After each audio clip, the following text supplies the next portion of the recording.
Them niggas shrink around you, man. You know what I'm saying? They just in the space probably before you was a little bit. You know what I'm saying? But them niggas shrink when you come around. That's why them niggas don't want you around. Situation with the genders and all of that shit that we've been hearing about. And there's nobody better than the gore. Philosophical to come set that bitch off. Yo, you know the game been.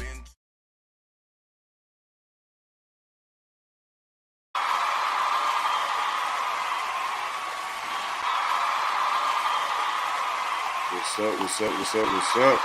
How's everybody doing? What's going on? Peace. Y'all see me? I'm having some technical difficulties.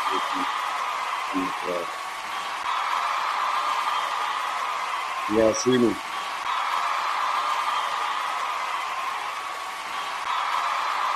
Peace. We only have some technical difficulties. Sorry, y'all bear with me. What's going on? Can y'all see me? If y'all in the back, can y'all see me in the back? In the back, can y'all see me? Y'all can see me in the back. Put your thumbs up if you can see me. Chat, can y'all see me on the camera? What's up? Yo, y'all can see me? I can't even see myself. Could y'all see me on the camera? Can y'all see me? Y'all can't see me. Okay, hold on. What is going on? Sorry, y'all. Bear with me. I had to use a few different computers. I don't know what's going on. Hold on.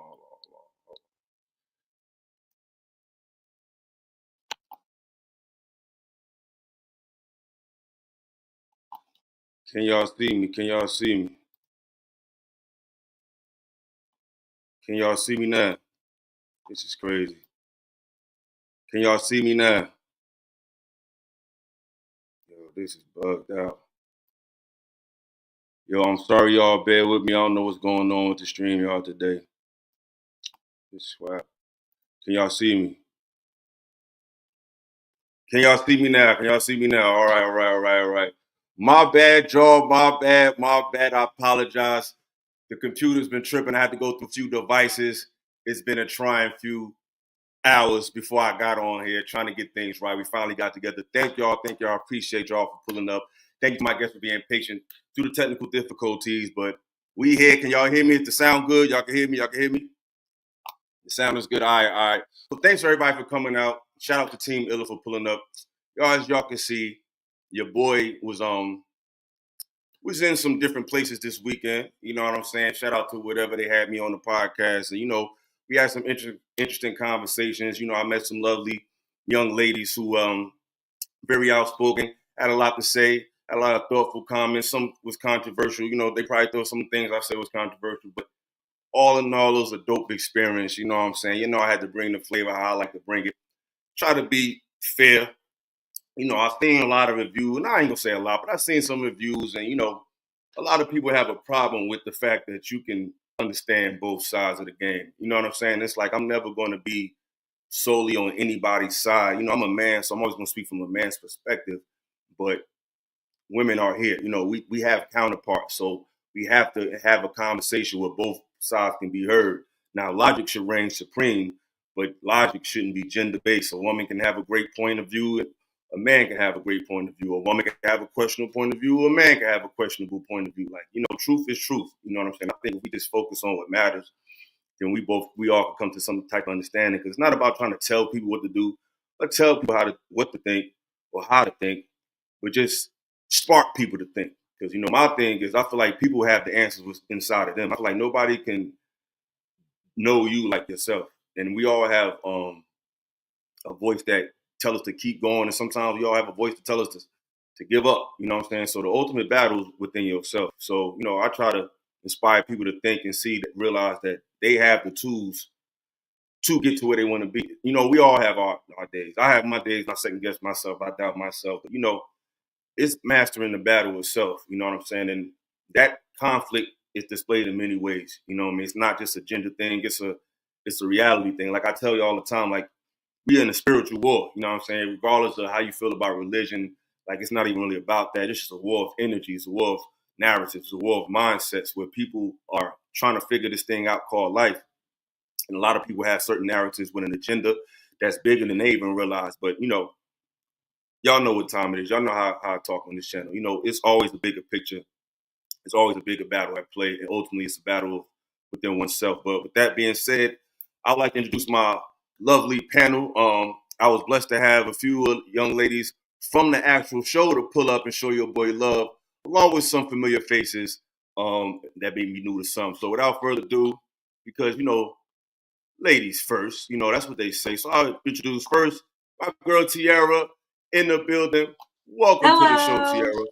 Welcome, welcome, welcome, welcome, welcome, welcome. Nice I'm glad to see you're you here. again. I'm glad you're here.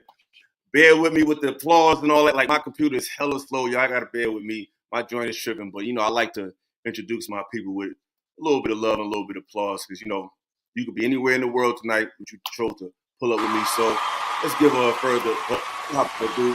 Thank you for coming. Thank you for coming. Thank you. Thank you for having me. So how was you doing? How was everything? How did you enjoy the experience?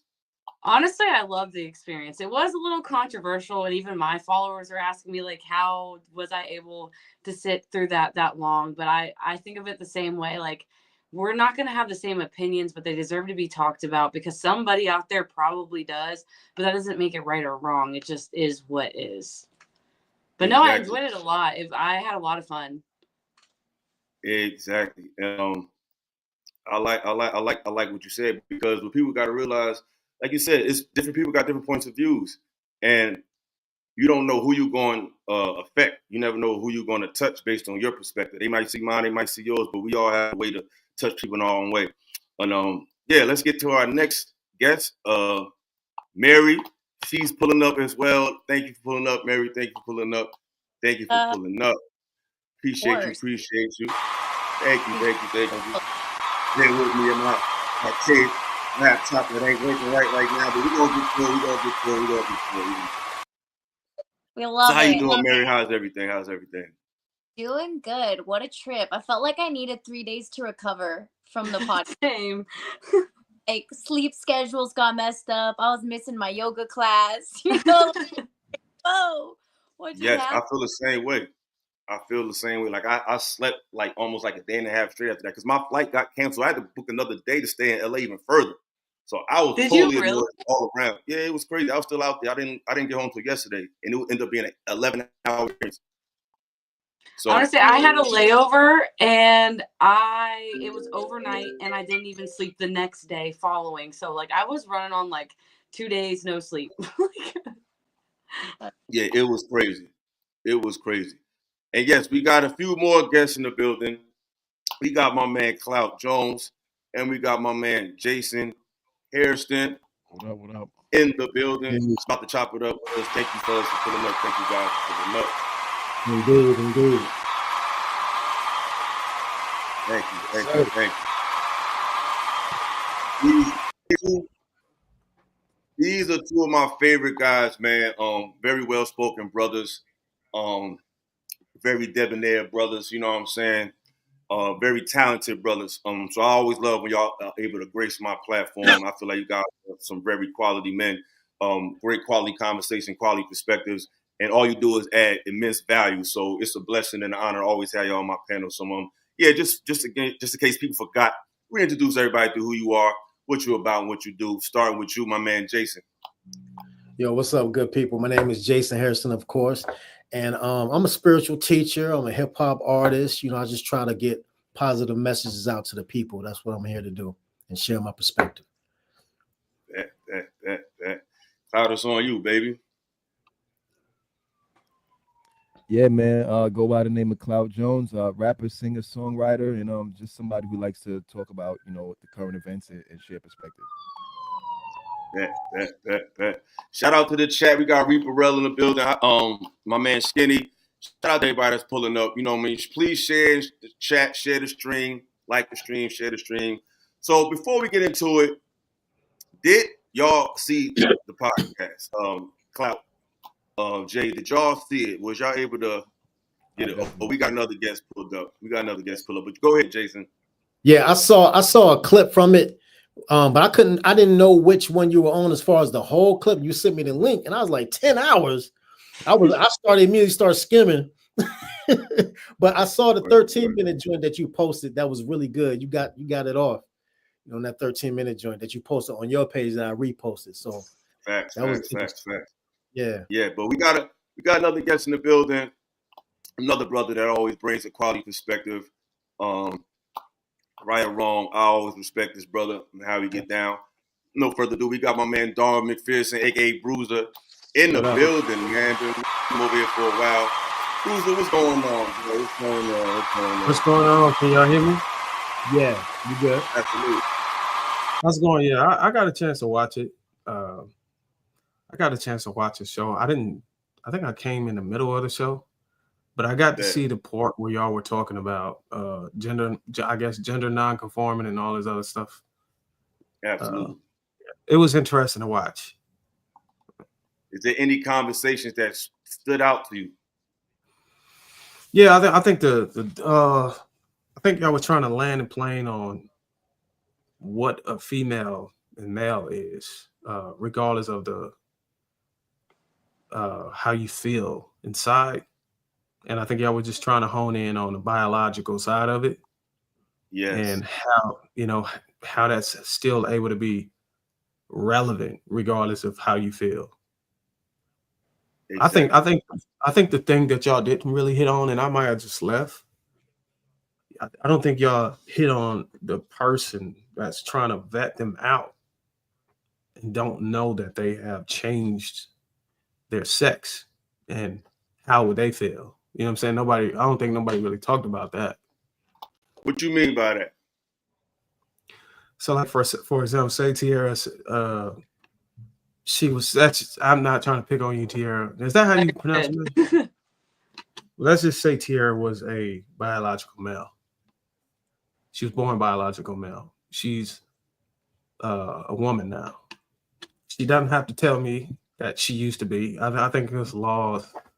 I don't think the law is in effect yet where she got to tell me that she used to be biological male. But let's just say I'm straight. You know what I'm saying? And I would prefer a woman who's biologically female. But we never get into that conversation because she don't feel compelled or legally forced or required to tell me that. So I think the question is, when does my concern for who I'm dealing with comes into play? Like I might have principles or spiritual beliefs that, require me to stay within the confines of being with a biological female. And because I don't know that, I guess I'm covered by grace or whatever or something like that. But because I don't know that, it's like, my spiritual beliefs and you won't even come on. Ladies, how do y'all feel about that perspective? How do you think that that fear of transphobia can bleed into impeding on someone's beliefs based on like that scenario? I feel like only because I don't come from that perspective, I don't really have much of a say. And I guess that would be like, I wouldn't say a fear for me. I guess I'm more open to it, but I would say that I get what you're trying to say, but I don't necessarily know how to answer that. For you. What about you, Mary? How do you feel about that perspective? I actually totally get having a spiritual, it might conflict with how you personally choose to identify with your spirituality in relationships, which is a huge component of having a successful and healthy relationship, in my opinion. Um, damn, if it were me, I would want to know personally if someone's not biologically what they were presenting as. That's a personal opinion. I feel that if you can gauge from a conversation that would make or break the relationship, I think it should be discussed and brought up, because at that point I feel like it's just being disingenuous possibly in the relationship, if you feel like you're getting the vibe that really might be important to someone, and I would want to give transparency. I was gonna say, I definitely feel like it's okay to have preferences. So like, I don't feel like there's anything wrong with having a preference. Yeah, and it's like being told that. Like, I feel like there should be something to where it is said, because that is like an important part of someone, whether they don't want it to be there or not. It's still a part of their past, and I do feel like it should be disclosed. And it's okay if you like it or you don't like it. It's just preference. Exactly, and that's the thing when it comes to that movement. They like to use the word tolerance, but I really see it from people, not just in that movement, but from people who have these liberal thoughts. And that's one thing I can respect about you two on that panel. Y'all had tolerance for other perspectives, and it seemed like a lot of people that comes from these liberal perspectives, they're demanding something that they're not explaining. It's like, can you tolerate a difference of opinion? You're so focused on whether we can tolerate. We're tolerating it. We're talking to you about it, but you're not tolerating nothing we're talking about. And for things to be, and I don't want to stick too much on this, but it's like for things to be, if you're denying to be with a person that has that lifestyle, they put you in some type of category as if you're like delaying the progress of humanity or being, some type of phobia. It's like you have to respect people's rights because we're respecting yours, but it's the imposing of this that's becoming a problem to me. And I feel like, especially on the show last night, it just seemed like every time we tried to go to a natural perspective, certain people on the panel, which is like they just had a counter to everything that's natural. Because it's like there's nothing wrong with different views, but if you have to make a lot of alteration to something, then that means it's not natural. And natural phenomenon never needs adjustment or explaining. Like, how are you going to improve the sun? Like, how are you going to, like, certain things are just what they are. And if you have to change it, that means it's an unnatural thing. Because if it's meant to be that way, because they always say, oh, it's supposed to be like this, or I'm like this. If you're like this, then everything about you should naturally just assist you in that way. Like, we naturally men and women. Now, you may be a man that like men or a woman that likes other women, but you're not going to stop being a woman, and he's not going to stop being the man. And if you choose to do that, I don't think you should impose that on other people. You know what I'm saying? But yeah, that was a small part of it. Anybody want to add on to that before we move on? Because I'm about to definitely get you to the yeah, I want to say something real quick. I feel go ahead. You go. Go ahead, Clout. You gonna say something? Oh no, I just wanted to say, what I found interesting is, like, for people to act like that's a light thing to gloss over when it comes to, like, a person's gender or sex or whatever the case is. It's like, even when you go on dating apps, right? It doesn't matter what dating app you go on. The first question it asks you, the very first question is what you are and what you're looking for. You go, I am a man looking for a woman. I am a woman looking for a man, XYZ. So to conceal that, or to not be forthcoming with that, it's like you starting off completely on the wrong foundation, because that's the foundation of what people are picking based off of. They're saying, I identify as this and I'm looking for XYZ. So if you're telling them that you're XYZ when you formally identified as something entirely different, I think that's something that you should let people know, so that that they understand what they're getting into. Absolutely. I agree with that. And also I feel like all this bullying that comes along with these liberal ideas, I feel like they know that they're just a small percentage when it comes to the majority. So they're like, we go bully you into accepting how we feel, you know. And it's like when something is natural or something that you're behind, you're like, you don't have to bully your position. People who be bullying a position, it's almost like you automatically know that it's not right, or you wouldn't be trying to bully foot, you know, with your position. You feel what I'm saying? And I feel like it's a defense mechanism, you know. And I don't have a problem with somebody being trans or anything like that. But if I'm a straight man, you gotta respect me and let me know. You know that I'm straight, and you know that I like real women. So it's only right that you let me know what's going on, so I can make a choice from there. Exactly. I guess my only questions to the late. I guess my only questions to Tiara. I know she said she couldn't understand, or she couldn't answer that question because she don't really align with the spiritual principles or whatever. Well, I meant more of like, I'm not transgender, so I didn't know how to answer that question for you. Like, I don't know how to be like, how to present that to you, because I thought that's what you were asking in the beginning. Oh, okay. Yeah. So would you? So if I was, let's just say, pretend I was on the show. No, philosophical. If philosophical had stated out of his mouth on the record on that show that the whole essence of sex change and transgender was evil, would y'all agree or disagree to that? It just is what it is. It has nothing to do with me. If I'm not sleeping with you, why is it my business? No, I'm talking about. I'm not saying I'm saying, would y'all agree with the statement, the context of no? Why? I would say that is anti-nature, you know. So when something goes against nature, in my opinion, I feel like that's can only lead to chaos.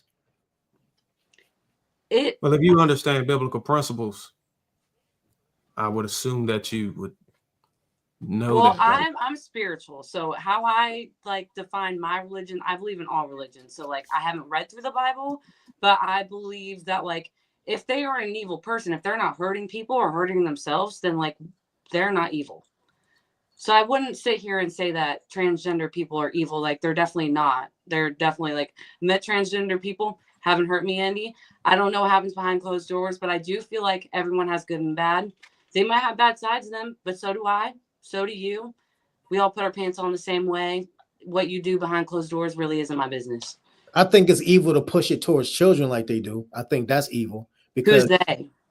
The media, all these movies, you see it in all the cartoons, the movies, they're trying to socially engineer these kids, you know, to accept these sexual identities, and they shouldn't even be talking about sex. You feel so what I'm guessing, do you have kids in school, I'm guessing?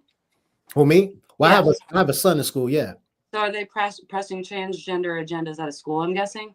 Well, they are not in his school because me and his mother's on the same page. So if that was happening, he out of there. You're reading the highlight reels on the news, and then you're saying they are. That's classifying a group and then discriminating, saying they're doing this, they're doing that. That's not no. Listen, there are many meetings you can see online where parents are going to school board meetings complaining about them putting porn and transsexual stuff in books that the kids can take out in the library. Porn in school should be illegal, point blank, period. Right. Okay, so I don't believe personally that there is porn in schools, point blank, period. There is, though.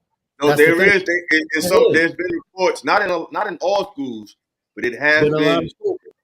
There has been some schools where the parents are coming down to like the school board meetings about certain books that they have in these children's libraries. Like it is happening to you. It may not be like crazy, but it is happening a lot more than usual. And transgenders are coming in and reading. It's definitely happening. And transgenders are coming in and reading books to kids. And I don't have a problem with transgenders. I have a problem with them pushing it on the kids. They should not be showing this stuff to kids. They shouldn't have access to it. There's a lot of things that's shown to kids, but that doesn't make a transgender person evil. That makes the person doing it evil. I'm saying this, in my opinion, it's evil to bring any kind of sexual content to a kid, whether it's heterosexual or transsexual. So I feel as if that's a people problem and not a transgender problem, because it's the person doing it and not all transgenders. I'm not saying this is not something where I'm saying I'm against transgender people. What I'm saying is there is a push to normalize this concept and giving this to kids when they shouldn't be introduced to this type of material. That's all I'm saying. I think what they're saying is this. I think what Tierra, I hear both of y'all. I think what Tierra is saying is don't demonize a trans person for being a trans person. Oh, I don't. Yeah, that's not what I'm doing. Yeah.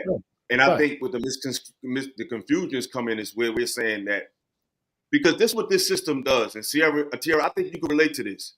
This system likes to exploit people's problems that they are not even going to say problem, exploit people and take something that somebody is going through and make industry off it, or exploit for example, right? You got the gang conflict or inner city conflicts all around the country as far as crime. They can make a film to exploit that and make it cool. Just like people can really feel like they're a woman, or they can really feel like they're a guy. And that's something that they're dealing with, but then can make a movement to just overdo it to exploit what somebody's really going through. Because like I have people in my family that are a part of that community. And I just don't want to say the wrong word. I guess the LGBT community. They're part of that community. And they move a little different than younger people that's a part of that community. So it's how you carry it. You know what I'm saying? It's like they wasn't trying to turn into something else. They were just girls that like girls, or men that like men, that like to dress up. They never lost sight of being men and women. But then you have a new era where they're like turning it up to it's almost exploitive. It's almost like they're making a caricature of people who really like that, over the top with it, bringing it to children. It's like you're really exploiting what somebody's really life like and really going through. And I think that's what they're speaking of, not necessarily people that's doing it, because it's people that's really in the inner city that's really probably in the streets, really in the gangs. But the system could take that lifestyle based on the access to cameras, the access to films, the access to television, and take that lifestyle and sell it to the world. It doesn't mean that those people really not going through something. You know what I'm saying? So I think that's where the miscommunication is coming from. Like, you can't blame somebody who's saying this is what I want to be. That's their prerogative. But a system taking that and trying to make it an option for all children before they even think about who they are, that's something totally different. But two things can exist at the same time. I hope that makes sense. I want to say I truly believe that kids should not be allowed to change genders before the age of 18. So like I agree there, like kids, like it should not be a matter with kids. Maybe you're figuring it out, but let's push it to later to see if that's what you want to see, but you still need to be an adult. So 100% agree there. But yeah, that's, I guess, where the miscommunication was. Well, I wasn't specifically talking about. I wanted to add something real quick. And shout out to Mary. She had something with her sister, so we're gonna keep her in her prayers. Her sister was, I think, is in the hospital. So I hope everything work out, Mary. So let's just keep her in your prayers. No, I was gonna say I wasn't specifically talking about the character of a transgender. I haven't even gotten that far about what they do, their actions, or how they impact other people. I was just talking about the essence, what the redefining, what you were created as, that part being evil, not necessarily how they carry themselves or whatever. Let me say this. I don't believe necessarily it's evil. I would say evil is a perversion. So you don't. So let me hold on. Let me ask the question differently. So does your, you said you're spiritual? Okay, yeah. So does your spirituality hold that humans can redefine aspects of creation, or do you believe there's a divine order to things like gender? That was a very well worded question. What do you mean by that question? So basically, what I'm trying to ask you is if your spirituality can acknowledge that, if your spirituality acknowledges good and evil, mm-hmm.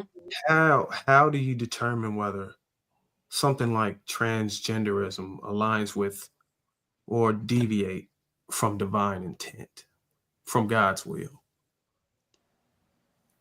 I feel like that's not my story to tell, because it has nothing, like it. This is what I mean by that, because I'm not trying to deflect and be like, well, it has nothing to do with me. I don't have to answer the question.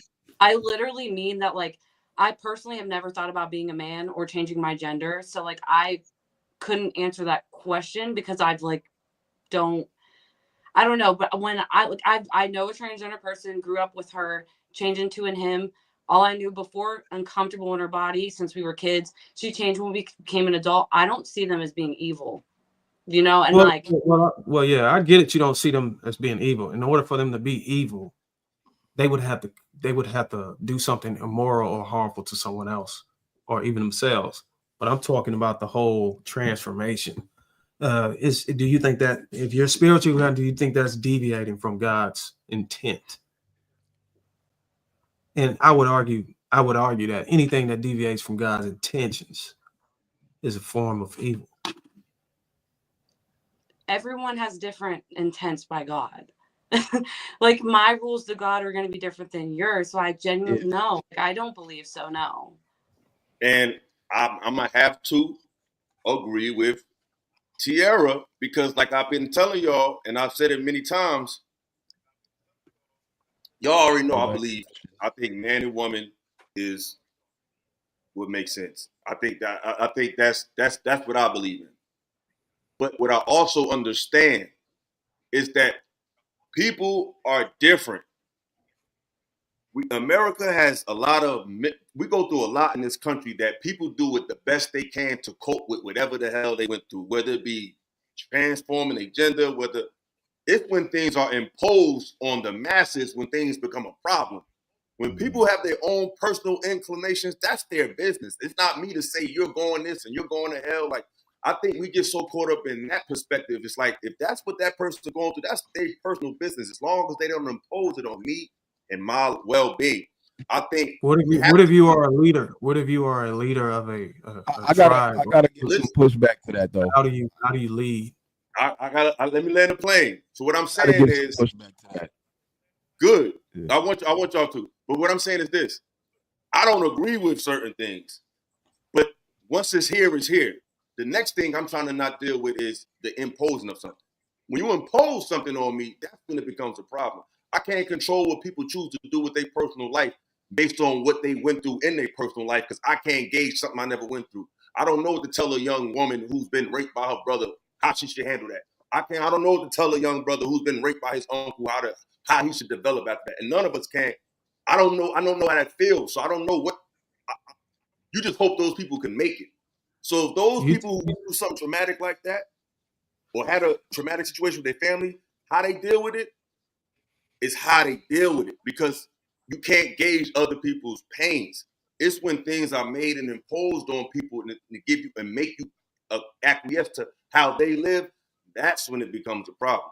Because what about inspiration? That's definitely out of fucking control. But I think that what a person chooses to do their personal life is fine, unless it comes my way. Just don't make it my business. Don't make it something I have to deal with, something I have to watch, something I have to participate in. That's when it becomes a problem. But whoever does what they need to do to cope with their life, that's between them and whatever they think. And I think when we come from the perspective of strictly religion, everybody got different spiritual views. We have traditional spiritual views. Then we have people who have non-traditional spiritual views. But ultimately, spirituality to me is live and let live. And to be an attachment, be light as a feather, have your spirit light as a feather. And sometimes that means not attaching yourself to so many different concepts or even other people's problems. But it's different interpretations and levels of spirituality. We can't just think that how we view things and our spiritual version or perspective is how everybody looks at it. Because at the end of the day, we just going based on what we was told, not necessarily what we can confirm. It's just what we was told and what's put in front of us. We don't know. None of us know what the name of God is. What we don't know. We just know it's something higher than us. And there's certain institutions that have a perspective that can back up what they think God is. But none of us really know. We're just trying the best we can to make it to the next day. But go ahead, Clout. You want to jump in there? Yeah. To not make it too religious or spiritual, I would say that a great way to break down the difference between good and evil is, I would say, good is everything that promotes life and nature. And I would say that evil would be everything that's the antithesis of that. Everything that destroys life and destroys nature would be what evil is. Now, I think oftentimes we try to make evil an intent thing, and we try to ascribe it to people as a personality. And so the moment we do that, everybody wants to be politically correct and say, oh, well, I don't want to call these people evil. But let me put it like this, right? If I poison water and I teach my kids how to poison the water, and they start handing out poison water to people, but I teach them that the poison water is good. I teach them that they're doing the right thing, right? So they're distributing this poison water to people, genuinely believing they're doing a good thing. Are they still doing evil, right? Now, obviously, we would say, okay, well, intent-wise, they don't have evil intent because they don't know what they're doing. But I would argue that the ignorance doesn't make them exempt, meaning like the action that they're doing is still destroying life, even though they have no understanding of the fact that it is destroying life. And I feel like that's why evil is so insidious, right? Because once that poison is in the water, the poison is going to do what it does. And everyone's going to keep distributing it thinking that it's good, but the poison is going to do what it does. And this is how the mentality is. The people who have this poison in their mind are not necessarily evil, but the poison is still in their mind. They're still carrying poison and it's still spreading poison. They're just unable to identify it as poison. And it's like, unfortunately, it takes a while usually before they identify it as poison. Now, again, I'm going on a limb because, again, this is a sensitive topic. But if anyone was to actually check the stats of how many trans people have regrets, how many trans people try to detransition, how many trans people commit suicide after their transition, then if you look at those stats and the negative impacts afterwards, and how few of people that actually transition go on to live healthy, positive lives moving on, then I would say with no issues that it's clearly evil. It clearly damages and destroys not just the fabric of society, but it damages the very people that go through the transitions. There are so many people that you don't hear their stories. 10, 20 years after their transition, though, when they're getting interviewed, they're saying this was the worst decision I ever made in my life. I destroyed my future. I was deceived. I didn't get all the information from my doctors. I wasn't told all the truth. The percentage of people that you see out there saying I'm proud and happy and my surgery and everything went great, that's a small percentage. The reality is an overwhelming amount of them have regrets about this, right? So this is not a good thing. It's destroying people's ability to have a future. It's destroying people's ability to reproduce their genes. It's destroying people's ability to have a healthy life. Just think of the infections, the pain associated with doing things like for example, men that transition. A lot of them are literally walking around with an open gash in their body, an open gash that's painful, that they literally have to use those type of ointments and treatments to keep open, and it gets infected all the time. This is something that's dangerous for the people involved. So that's why I would say it's evil, because it in most cases it destroys life and it destroys the ability for life to continue. Do you have like Tiara, before you jump in, real quick, Tiara, before you jump in, I want to just clarify my point. I totally agree with you, Clout. But when evaluating its effect on society, is two ways I'm looking at it. I'm looking at it from what systems and networks are doing. That's a judgment there. And then there's what people are doing to themselves. I feel like anything you're doing to yourself is something that you have to work out. I'm not going to judge what you're doing to yourself as if you're doing it to me. What if you're doing it to yourself because of false information? No. That's what it go. I'm not. It's all wrong. But the way I put it like this, it's one thing to say, they pushing transgenderism and saying that, oh, this transgender person is evil. I can't call them evil, but what I can say is they did something to themselves that I might feel like is evil. But that's what they did to themselves. They didn't do it to me. So sometimes we judge people that's hurting themselves as if they're hurting you, and that's two different things. You could look at somebody hurting themselves and say, brother, I wouldn't do that. But you're not an evil person, but you just lost, or you just somewhere I'm not, but you're not imposing this on me. I know homies that gang bang. Is that right? Absolutely not. They might have taken somebody's life or something like that. Or they're hurting themselves. Unless they took somebody's life, they obviously hurt somebody else. But that lifestyle is a self-inflicted life. I still got love for them. I don't agree with their life, but they're not imposing their lifestyle on me. We got to separate between when people are imposing it on you and when they're imposing it on themselves. And I think the way you critique that is differently. What you do to yourself, hey, bro, that's between you and God. I wish you the best. It's when you start bringing to my children and bringing to my front door. That's a different judgment, and I think we're putting them together, and it's not the same thing. Some people going through their own journey of the dark night. And so I want Tiara to come in real quick though, because I interjected. She was about to talk. Go ahead. I was gonna say I don't agree with what's your name again? I'm so sorry. Clout Jones, is that your name? I'm so sorry. It's really small on my screen. But I don't really agree because again, like you really are self-inflicting it on yourself. And second, I find it very hard to believe that they were going into doctors, which I might be wrong. I find this very, very hard to believe. And when you say it out loud, to pump your body full of hormones and say, I didn't know it was going to change my body, or to cut your dick off and to say, I didn't know it was going to change my body.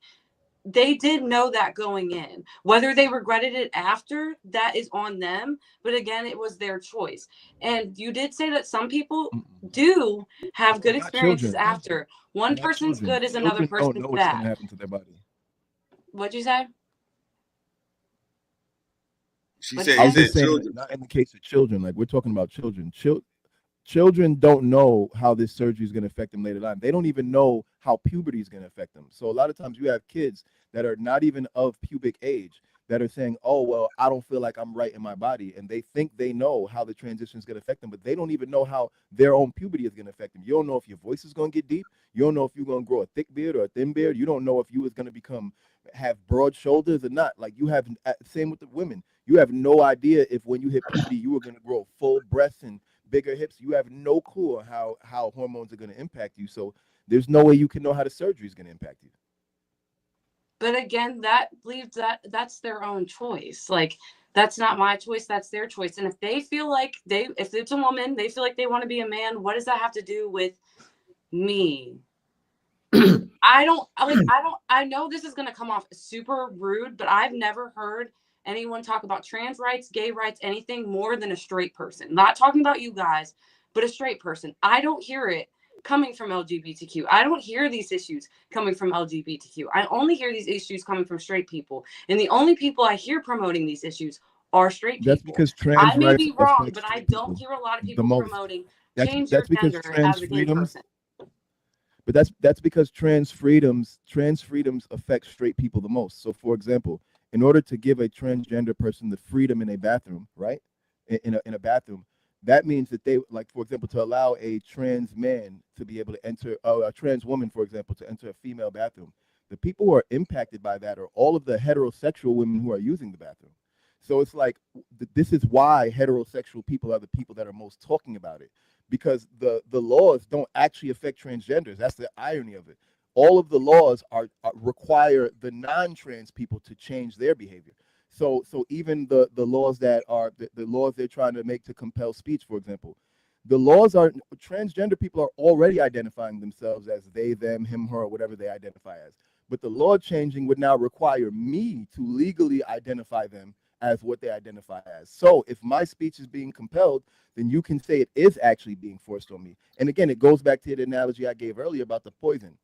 Just because you don't know it's poison doesn't mean that you're not spreading poison. Like, that doesn't change the fact that the thing that you're promoting is poisonous to people. It's just that you don't feel it's poison because you're drinking it in your water. But guess what? What happens when one of your kids drink from your water bottle? What happens when you leave a water bottle behind at work and somebody at your job picks up the water bottle? The poison can now spread and trickle and affect others.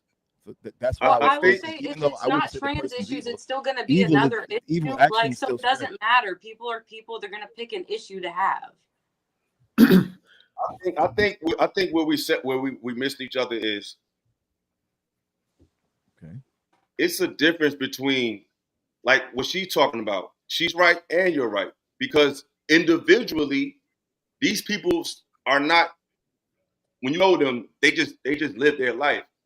But what the media is doing, I think that's what we're separating. You got how people live, and then you got the machine of the media that antagonizes all of us with other lifestyles that we're not into. If you're conservative, they're going to antagonize you with liberal shit. If you are uppity, they're going to antagonize you with ghetto shit. It's like this system is speaking on everyone's behalf. And I think it's more of a media problem than like an LGBTQ problem. And I agree with that. I agree with that. Now I want to say something. Separate the two, because at some point, like I like to say, I think a lot of us try to act like nothing happened to people in this country of all races. Everybody had some type. We might have mastered, how to take care of ourselves, but when nobody's around, when we're by ourselves, we all have issues. We all have things we went through that altered how we deal with reality. So I think everybody's trying to imagine this wonderful, pristine, ideal moment in reality that's not going to happen. People are damaged. And I think to get to this pristine, great, wonderful day, the first step is, unless a person is imposing something directly on your life, live and let live and get along on a ground level. Because once we realize we all just want to live, then we can attack the people, not literally, but intellectually, with our resources. We can attack the systems and the perspective that's causing all this division, because unless you bother me, it don't matter how you live. You just can't make it my problem. And I think the media is making everybody's problems other people's problems, and we forget that and be pointing at the people, but the people are being used and being exploited by powers that they have no control over. We don't own the networks. I know people in my life that live that way.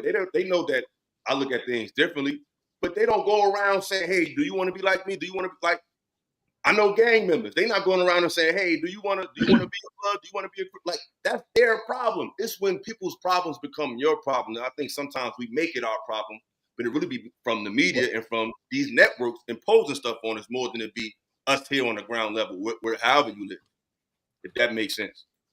Let me jump in real quick. I think that like what you said, Illa, earlier, you were saying, people do destructive things, right? If an individual is doing something self-destructive, that's on them. My issue is when you have, like you said, media, for example, you talked about gangbanging, right? That's a destructive form of action. But what you have is music being pushed that glorifies it. See, this is the issue. If you want to be a gangbanger, destroy your life, that's on you. But my issue is when you try to normalize it and promote it as a way of life that's cool. Now what happens is you have kids looking up to this destructive behavior, and they're thinking, this is what I need to do to be cool. And same thing, like when it comes to the transgender. I don't care if you want to turn yourself into an alligator when you become an adult, right? But here's the thing. My man Clout Jones brought up a lot of stuff that I knew about, the statistics of transgender people committing suicide, the infections. I knew about all these different things. So it's a dangerous thing that you're doing to yourself. And if you want to do it as an adult, that's fine. But what I'm saying is when you promote it in schools to children, when you push it and put it in cartoons and put it in movies, that's a problem. As an individual, do what you want. Just leave the children alone and stop pushing destruction towards the children. It's a difference between the media doing it. I want to say and it's the person media actually going through that. It is. That's what I'm saying. Doing it. It's a difference. Right. But you could do what you want. Be transgender. Do what you want. The media takes our lifestyles and impose it because they sell the worst of us as a black community to the world. They sell the gangster. They sell the hoe. They sell the killer. We all know come from the hood. That ain't the story. But that's what they sell to the world. So who do you blame? The people who gone through the trauma or the machine that's misinterpreting their story? Mm-hmm. See, that's where I think we all differ. I agree with you, Ella. I don't believe it. I don't believe it. After this, we're gonna move on because and get to the video to a more I don't believe media. Go ahead. I don't believe the media should first of all, I'm not going to even try to calculate how long the media's influence has been prevalent in society. I don't want to go back in time and all that shit. But I will say, I don't believe the media should be single-handedly responsible for what's the influence and imposing on people's lives. And I think we doesn't make any sense though. Because look at World War I, like propaganda. Like we learned about propaganda in school. Like it's media still. It just was on a piece of paper. Well, that's why I said single-handedly. I said single-handedly. I agree that I give the media about 80% of the 85, 90% of the blame because this is why I blame the media. Because it's not nothing new. Men liking men is not new. Women liking women is not new. What's new is how it's led itself into media and how it's been put in front of you in places that it wasn't in front of you before. It was not in every TV show when we was younger. It was not in. It wasn't this allowed. It existed, but it wasn't allowed, and it was considered taboo in mainstream consciousness. That has changed, and it's changed due to the media. So I don't know what y'all saying. That's awesome. That's why I stated. Hold on, real quick, because you got to understand the media. Hold on, real quick. Let me say something because I've been waiting. I understand that the media has its role in influence. It's the biggest role. Whether it's 90%, 80%, whatever. I understand that it has a role. I do believe there's other forms of influence. There's a thing called inspiration. There's a thing called peer pressure. There's a thing called walking out into society and able to see it and touch it and smell it with your own eyes.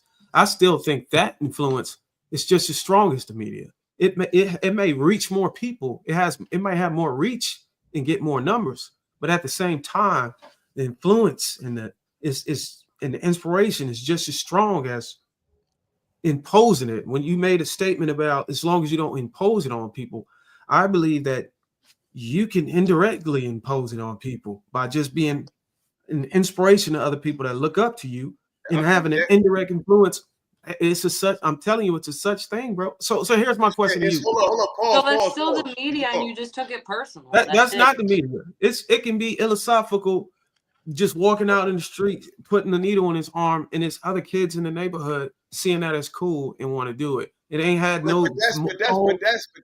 That's really like, that's not realistic. That's the actually. I was going to ask how many people. That's the first form. That's the first form of influence. Before you even get to but you can't protect everybody from the world. That's what guidance and parents. My argument is not to protect anybody. My argument is not to protect anybody. My argument is that against you saying as long as you don't impose it, it's not evil. That's where my argument is. It's not whether we're attracting a percentage of people who's looking at it.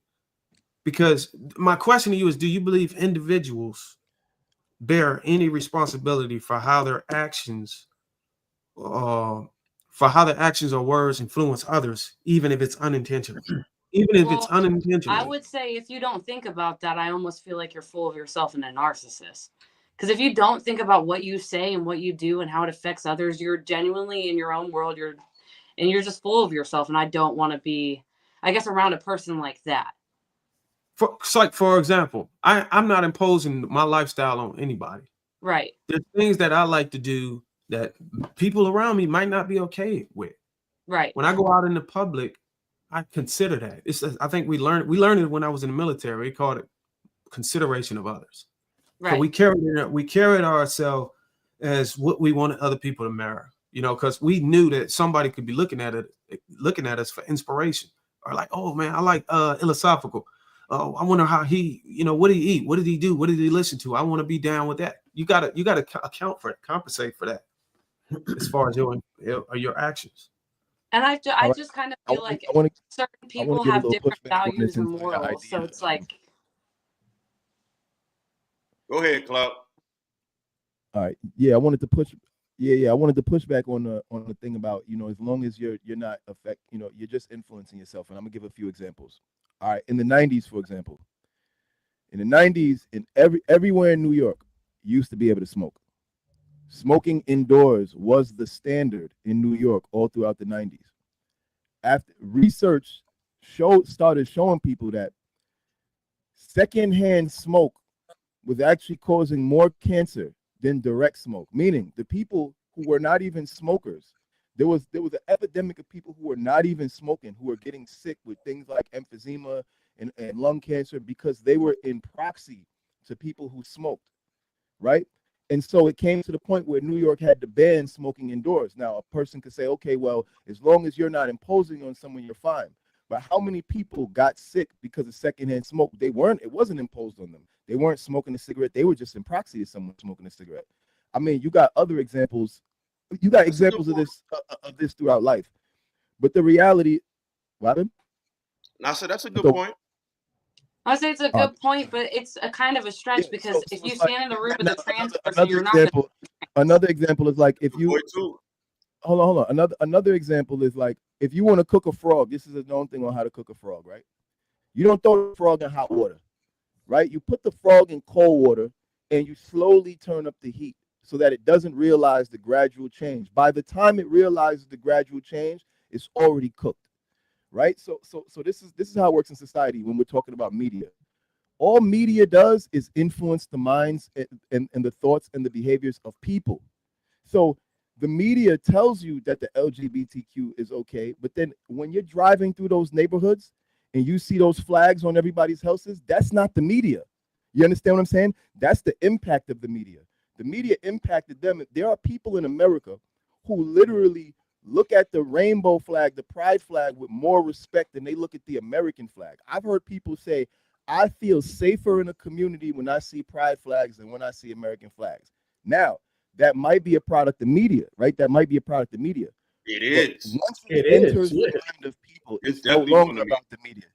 No, but once it enters the mind of the people, it's no longer about the people. I mean, it's no longer about the media. It's about the people, and that's why propaganda is so effective because it mobilizes. But you even said it. It's still person puppeteered sees by that the thing on media. the It news. still Still, goes back to exactly. I put agree that back with to her. World War One. It was puppeteered by a poster. Like Whoa. just because it No. hit your brain doesn't mean it was your own thought. It was not your thought. Getting exposed to something, getting exposed to something by the media doesn't mean it's puppeteered by the media, right? Because the positive reinforcement isn't coming from the media. The positive reinforcement is coming in people's daily lives. So when they're on a college campus and they're wearing their pride shirt, and all of those individuals on that campus are saying, "Oh my God, you go, girl, you go," or when Let they me wear interject real quick. when It's they not wear like a This right. is the hat, furthest and thing from they get true, the though. negative, People get the beat for negative being gay. Like reactions. what? Hold on. Let me say this real quick. It's not just the Realistically, media. the numbers don't support that. Like gay people are not being assaulted in the streets. The numbers don't support that. Okay. The same as the numbers that suggest that black people are being gunned down in the street, right? It's all sensationalism for that's part of your media. The media that y'all are talking about is part of that sensationalization. Exactly. So My I'm aunt not was saying punched in media the doesn't face have for an being influence, gay. but what I'm saying is, What?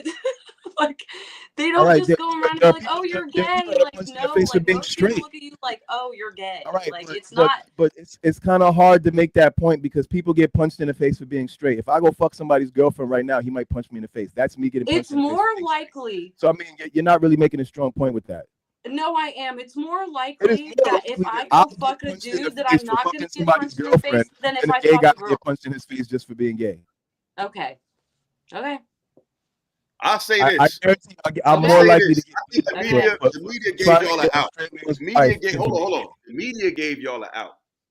But it's not just it's the societal structure, which the media is a part of. So when you talk about schools and campuses, they're all intertwined too. The schools, the local governments, and the media have played a huge part in shaping the minds of young people, especially when it comes to how we deal with sexuality and relations. So I would include the school. I would just include the system. I think the system is behind it. It's been studied. They said the CIA has stake in Hollywood. So the government, the system, and the media are a three-headed monster. And to Yes. me, in my opinion, most sensationalized issues, whether it be crime-based, race-based, gender-based, sex-based, is coming from this three-headed monster. So if you said, could you even admit it that you said, I'm gonna give 90% to the media. When you break down the numbers, the percentage that it actually goes to the people is the smallest percentage. It's the smallest percentage is coming from the everyday people. It's coming from these systems of thought and entertainment, school, system, media, and it's some churches that's even double back on it. That's why you can't even bring up the religion. It comes down to a person's values and character as a man and woman, because it's churches that's saying, "Oh, you could do this. It ain't even that bad." So at this point, what is the moral compass outside of what you align with in yourself? Because so many different spiritual perspectives or religions have been compromised by its representatives. So at some point, you have to understand the Most High for yourself. Like that. That's another conversation. But we going in circles. We agree to disagree. Some of us, I don't stand for it. I'm about man and woman. But however, what a person chooses to do in their individual life is between them. As long as you don't bring it to my front door and make it my life, I think the problem is the media is doing a lot of telephone games with the people and making us focus on things. Can I ask you a question before you move? Can I ask you a question before you move on? It could be quick, simple. It ain't even got to be long. Do you think before the media gets hold of any piece of a material to promote and push out, that material has to be validated by interest? No, that's the power of the media, because it can give you interest you even know you have. I think that's where we're losing each other. No, but I'm a content creator, and I know for a fact that in order for things to get views, it has to have a valid interest before it even. No, they don't. Let me tell you something, bro. They don't have to have a valid interest. It's called problem, reaction, solution. Are you familiar with that? Somebody can create a put like this. I could be trying to sell you a security system. You like, nah, I don't need it. So what I'm gonna do, I'm gonna break in your house. And now you call me like, yo, I need that shit. You didn't need it. I imposed something on you to create a need. So I think the media does have the power to suggest shit to you and create an appetite that you didn't know was there. But now you just made my point. You don't believe that, don't mean it's not true. Well, Darwin, you made my point with the security system. It's a valid interest, because if somebody could most definitely break in your house, that's a problem that's already exists. It's an interest. It was created by the same people that's trying to give you the solution. It's a pre-existing valid interest that people it was synthetically created. Well, hold on, Darwin. I have a question for you, Darwin. People breaking into people's houses came way before security systems. I'm talking about. Listen, I don't think you understood. If I'm the person who broke into it and selling you the security system, I created the scenario and also created the solution. That's what the media does.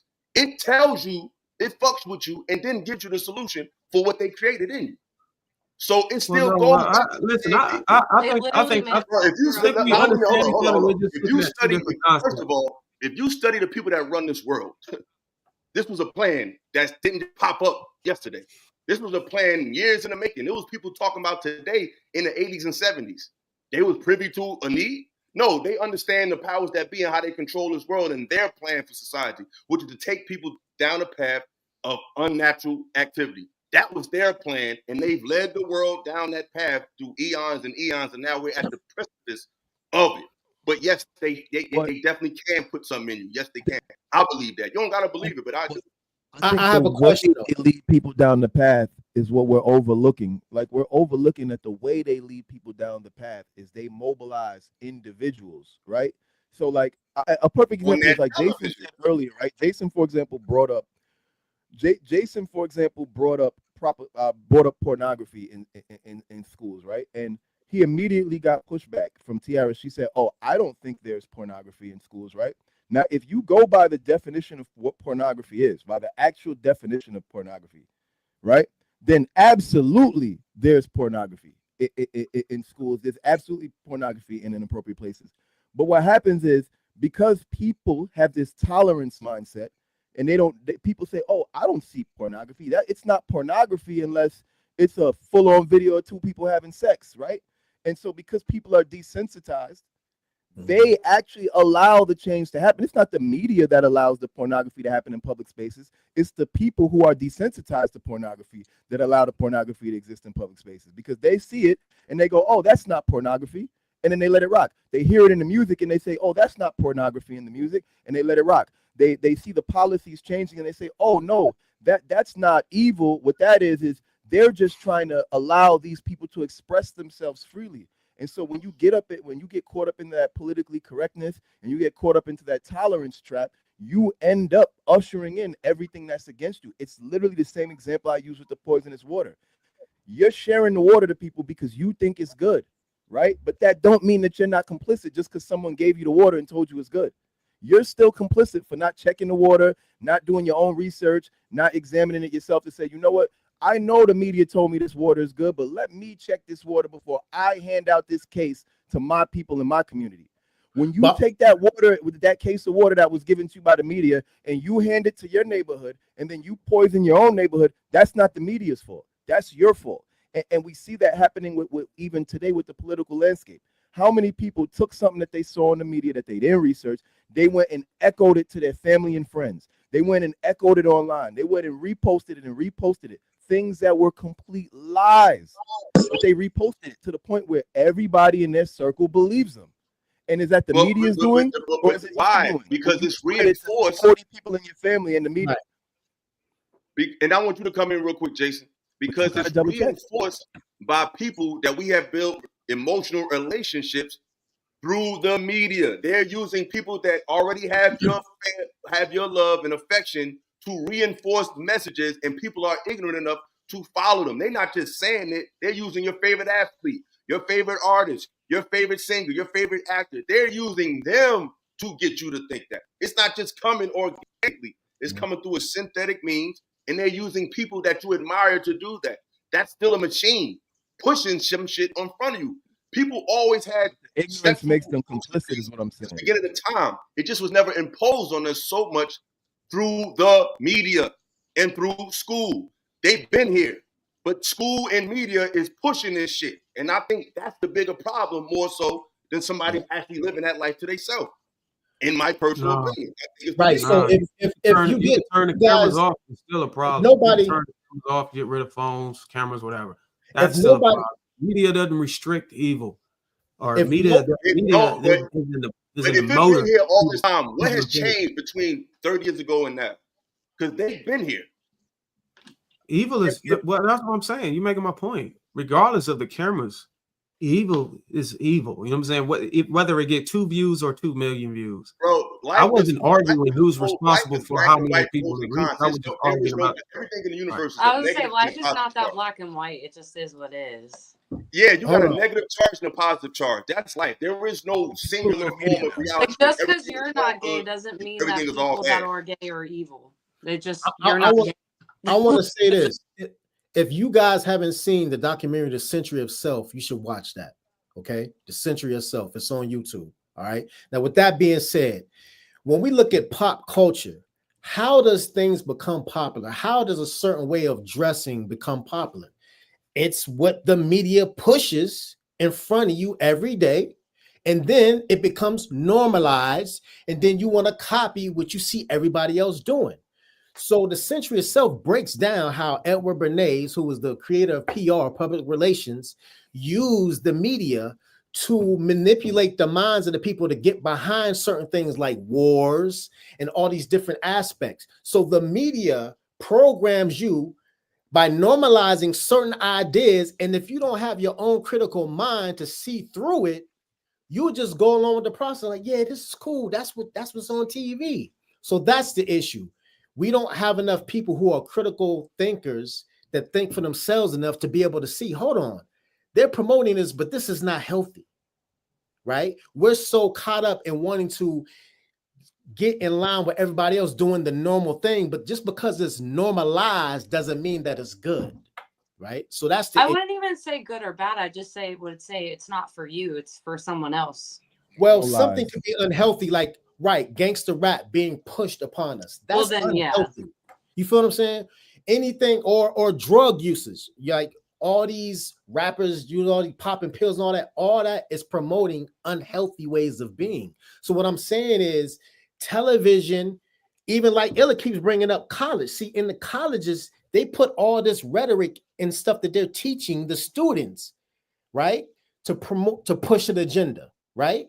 So you have people graduating from college with these ideas in their head that has been quote unquote normalized. And what do? They go out and push it and create jobs and spread it around, like he said, the poisonous water.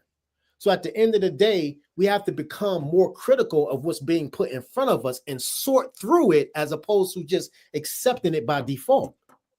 But I don't think nobody's arguing what we need to do when we get in front of it. We're just trying to figure out. Well, like I said, I don't think humans needed. We didn't need the media to tell us, or we were able to determine and discern what was good and evil before the media. And even with the media, we're able to see bullshit. We're able to see between the lines. We never needed media to really give us a stamp of approval. TV is here. You can't run from it. You're a societal breakdown. You're talking from this pristine, idealistic perspective as if this society is normal and it's not. And I think that's the problem with a lot of these conversations. No, I'm not. It seemed like it, because it's like I'm speaking from a fact that we didn't never. bro, you're dealing with a group of people where they have changed the fabric and redefined what good and bad is. Mm-hmm. They have I redefined understand what a that. role model is. They redefine what a role model is. They redefine a lot of things. It's a different mindset of people. They have to be retaught. So when you're dealing with the people that's already been broken down, that associate celebrity with damn near deity, you have a new group of people now. They're not us. This is a new generation that they have. Everybody wants to be famous and lit. So that's the protocol for what matters now. It's not values. It's not morality. It's how can I become popular? How can I become rich? How can I become lit? They have taken a celebrity lifestyle and made that the culture. So once you already did that to the people, now you can do what they're doing through the media because they have made the media the ultimate source of information. Because it's not. I understand all. I understand all It still that. You comes just from the system. I understand that. You just revisited the question I posed earlier to Tierra when I said redefining things. And the things that I was mentioning was creation as a form of deviating or in line with divine intent. That's all I was saying. And basically what you're saying is we're living in a world where everything is good and evil or good and bad was redefined. It just comes back to the original question I posed. You would have to in order for bad things or evil things to become normalized, you have to redefine how people accept what's good and bad. Let me ask you this, and then I want Mary to come in, then we're going to get to the video. Let me ask this, Bruiser. If I took away your religious foundation, what would instinctively define divine purpose to you? Instinctively, like if you didn't have a guide of what a religious text says, based on just you living here, what do you think would be the divine reason why man and woman is here? Like why you here as an individual? If you never knew nothing about divine. So let me see if I can understand. You're saying if you took away the doctrine and the physical text of how it guides me to be religious, what would I go ahead? Are you saying that if the religious the text and the stuff that I'm able to read and understand and accept as a religious guide was stripped away from me, what would I be able to lean on as far as spiritual values? Like what would you think the point of living would be? What do you think would be the purpose of life if you wasn't told to be fruitful and multiply? If that wasn't what you was told, just based on your observation of life and how life is, what you think your purpose would be? Because I don't know. I think it's whatever I'm exposed to, and I would attach myself to what inspires me. Exactly. So my point I'm trying to make is when y'all talk, y'all speak from a certain type of religious perspective or a certain type of spiritual perspective. We speak from our principles and our standards, our based on like background. what you was taught and what you was around. Because somebody could be. That's why I premised my statements before I even started on spiritual. I said I was spiritually grounded, and I think that's when me and Tierra connected initially. That's why I was asking her questions instead of anyone else. Because if I was asking anybody else who wasn't spiritually driven, then the question wouldn't even make any sense. It would just fall flat. We're all spiritually grounded, but you're speaking from a religious spirituality because she's speaking from a spiritual perspective. Well, okay, I agree. I'm speaking from biblical principle in a way of exactly. So I'm assuming Tierra was in line with that. Why? I don't know. Because she said spiritual. Spiritual doesn't mean Christian. See, that's the thing. Spiritual I didn't doesn't say mean Christian. Muslim or Christian or Buddhist. I didn't say Muslim or Christian. It doesn't mean that. You equate spirituality with being biblical, and it doesn't mean they're not necessarily synonymous. That's another confusion. Well, I agree with that, and that's why I would probably have that's why the question I was asking actually exposed that perhaps maybe she wasn't biblically driven, because some of the things some of the ways she was answering.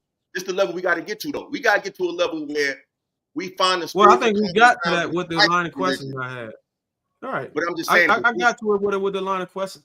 When she answered that she didn't think it was wrong, it let me know that she wasn't really answering from the scriptures. So then I knew that it wasn't biblical. She wasn't biblically driven. But not being biblical doesn't mean you're not being right. And I think I didn't say she was wrong. I just said she wasn't. I'm not saying you did. I'm not saying you. I'm talking about for the watcher and the listener. Because for a person watching it, And that's why it's important for you to establish where does everybody's standards and principles come from. So whenever you talk, you can hold people accountable to what they believe. But if we, like, I can't tell you how many times I've been on panels where people were mysterious and non-transparent about what they believe. So you couldn't even really ask them nothing because all they could say is, well, I don't believe that. But then when you say, what do you believe? Well, that's my personal opinion. You can't, it's no way to have a conversation because you can't hold them accountable to what they're saying. You can't hold them accountable to anything that, you know, that will force them to substantiate themselves from something that's they believe in. I feel like as long as a person is not, I think the ultimate accountability is to yourself and not to impose whatever you are to someone else. As long as well, I think the reason why everybody's confused and disgruntled is because we don't have a unified standard. Not saying that that's something we had before, but we are not on the same accord as far as our beliefs. But if we were on the same accordance of like with our beliefs, then this conversation would be boring. Like we wouldn't have any other perspective. It would just be like, we're right. Listen to us. Have a good day. You know? So I think it's better to have different perspectives, different religious standpoints, different education skills. It's kind of important because to the common person, it's still all different. So just because I believe in something different than you do doesn't make it right or wrong. And same for you. It just is what is to what I am. And as long as I, again, don't oppose it on you, it should not be a problem, you know? Well, what I wasn't saying the confusion on a panel. I'm talking about the confusion in society, like the misalignment in society, not necessarily the panel for boredom or entertainment's sake, not having the same belief. But I think that issue. But I even mean in life, it would be boring too.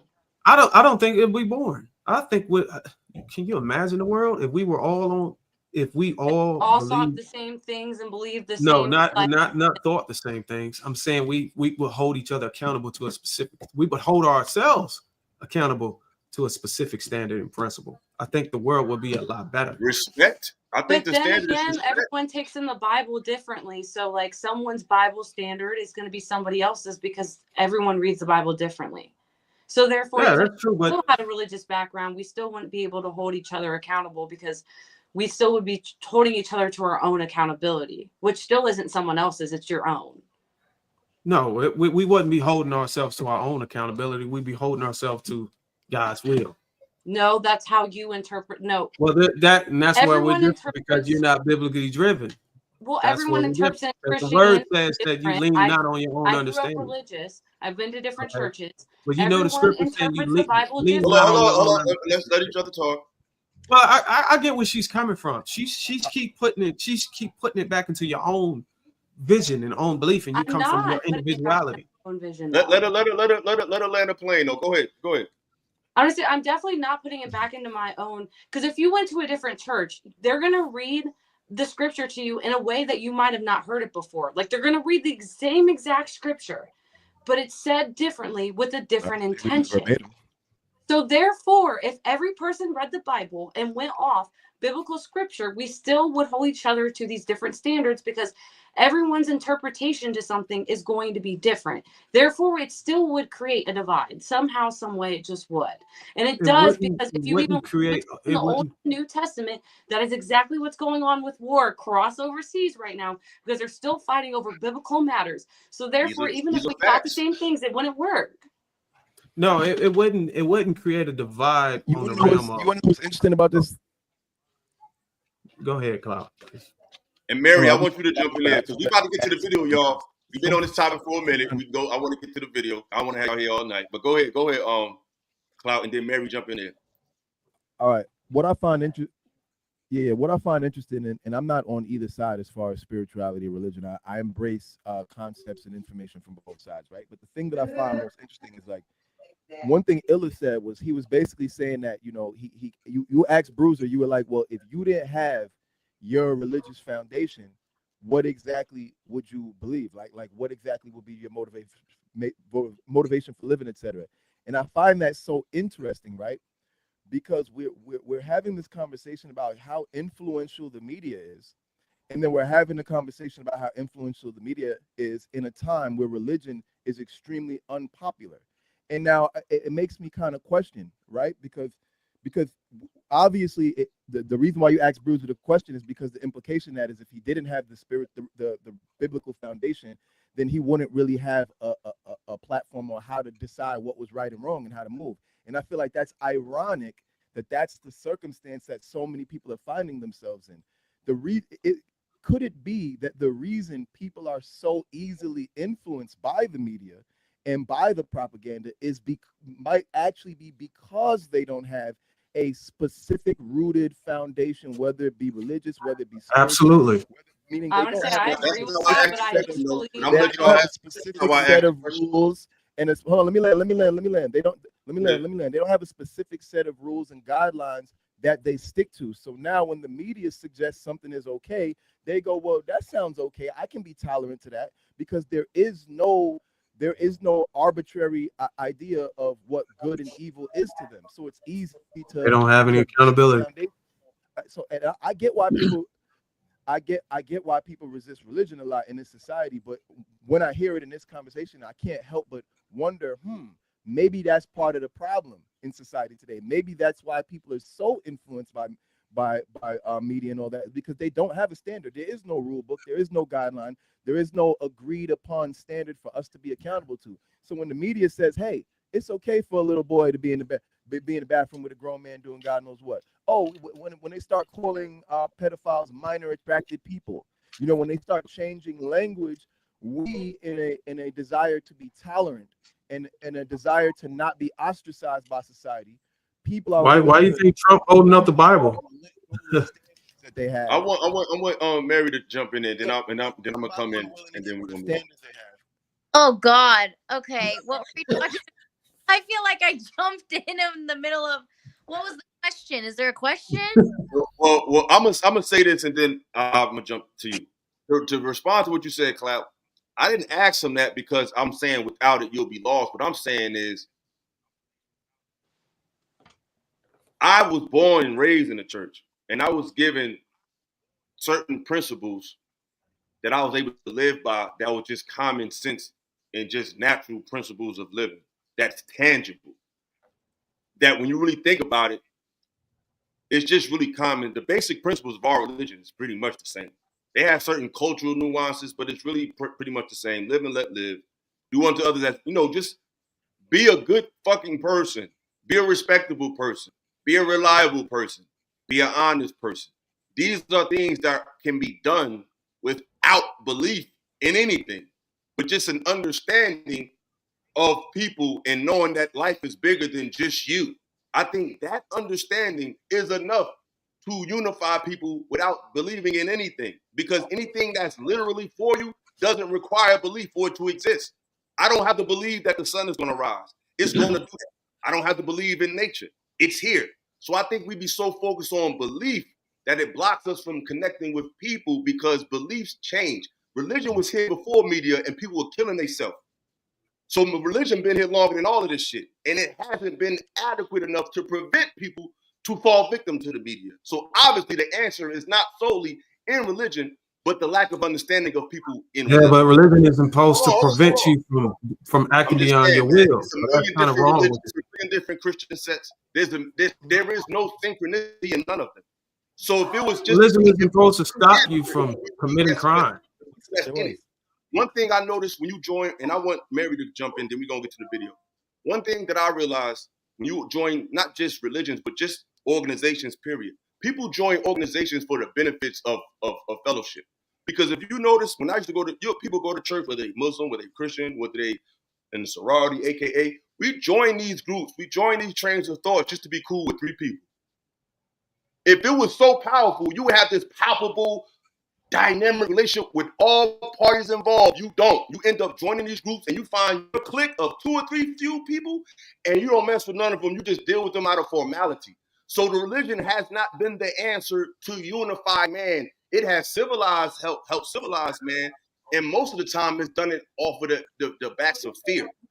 People have if you're looking for religion, if you're looking to religion in form of an answer to prevent evil, then you're wrong. People have usually physically imposed themselves or for religion, or they impose God and say, if you don't do this, you're going to go to this place of damnation or a place of peace. So the real thing that's caused people to get in line has been the spirit of fear more than the spirit of love and unity, if we're being honest. Most people, when you corner them on religion, they say, well, I don't want to go to hell. So you just in it because you're scared. Or it was beat into you. Religion was beat into you. I understand you, but when you say religion isn't effective or it's not the answer because it doesn't prevent you from acting on your own will. You got to understand that religion is not set. That's not its purpose. Although it does has the power to influence you to be moral and not do the wrong thing. Its intended purpose is for you to act within your own will and decide to do what you want to do, whether it's wrong or not. You have that choice, you know what I'm saying? But you do have an option to live with the will of God if you choose so, and there's a reward for that.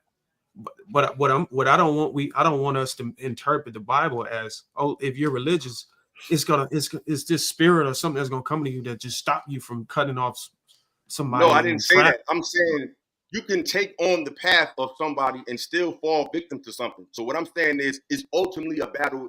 Life is about a battle within oneself. Religion helps guide you to an understand. To me, religion is a guide to a place that should take you to a place where you don't need it. I think it's a guide. I don't think it's a destination. See, people go there and stay there. But religion came for people who's uncivilized. You go back, the first thing people study was just nature. They just study how nature moved and figure out how to live life. Once people got so devolved and caught up in materialism, they needed a certain map to get them back to a place where they don't need that. So I don't think, me personally, I don't think it's the destination. I just think it's the guide. I think we need it because we fell so far from just being good people.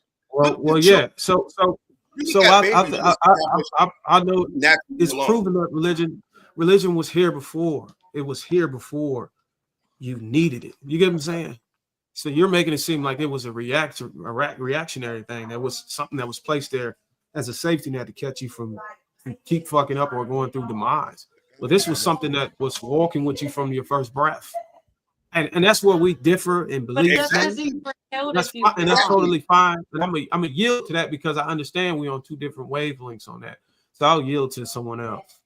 But I most definitely believe that religion or spirituality was with us with the very first breath we took. Exactly, which means it was here before it was a certain doctrine. It just innate in you to live a certain way. That's why even they say in Islam, they say the nature of the rich man is peace. So your nature is peace.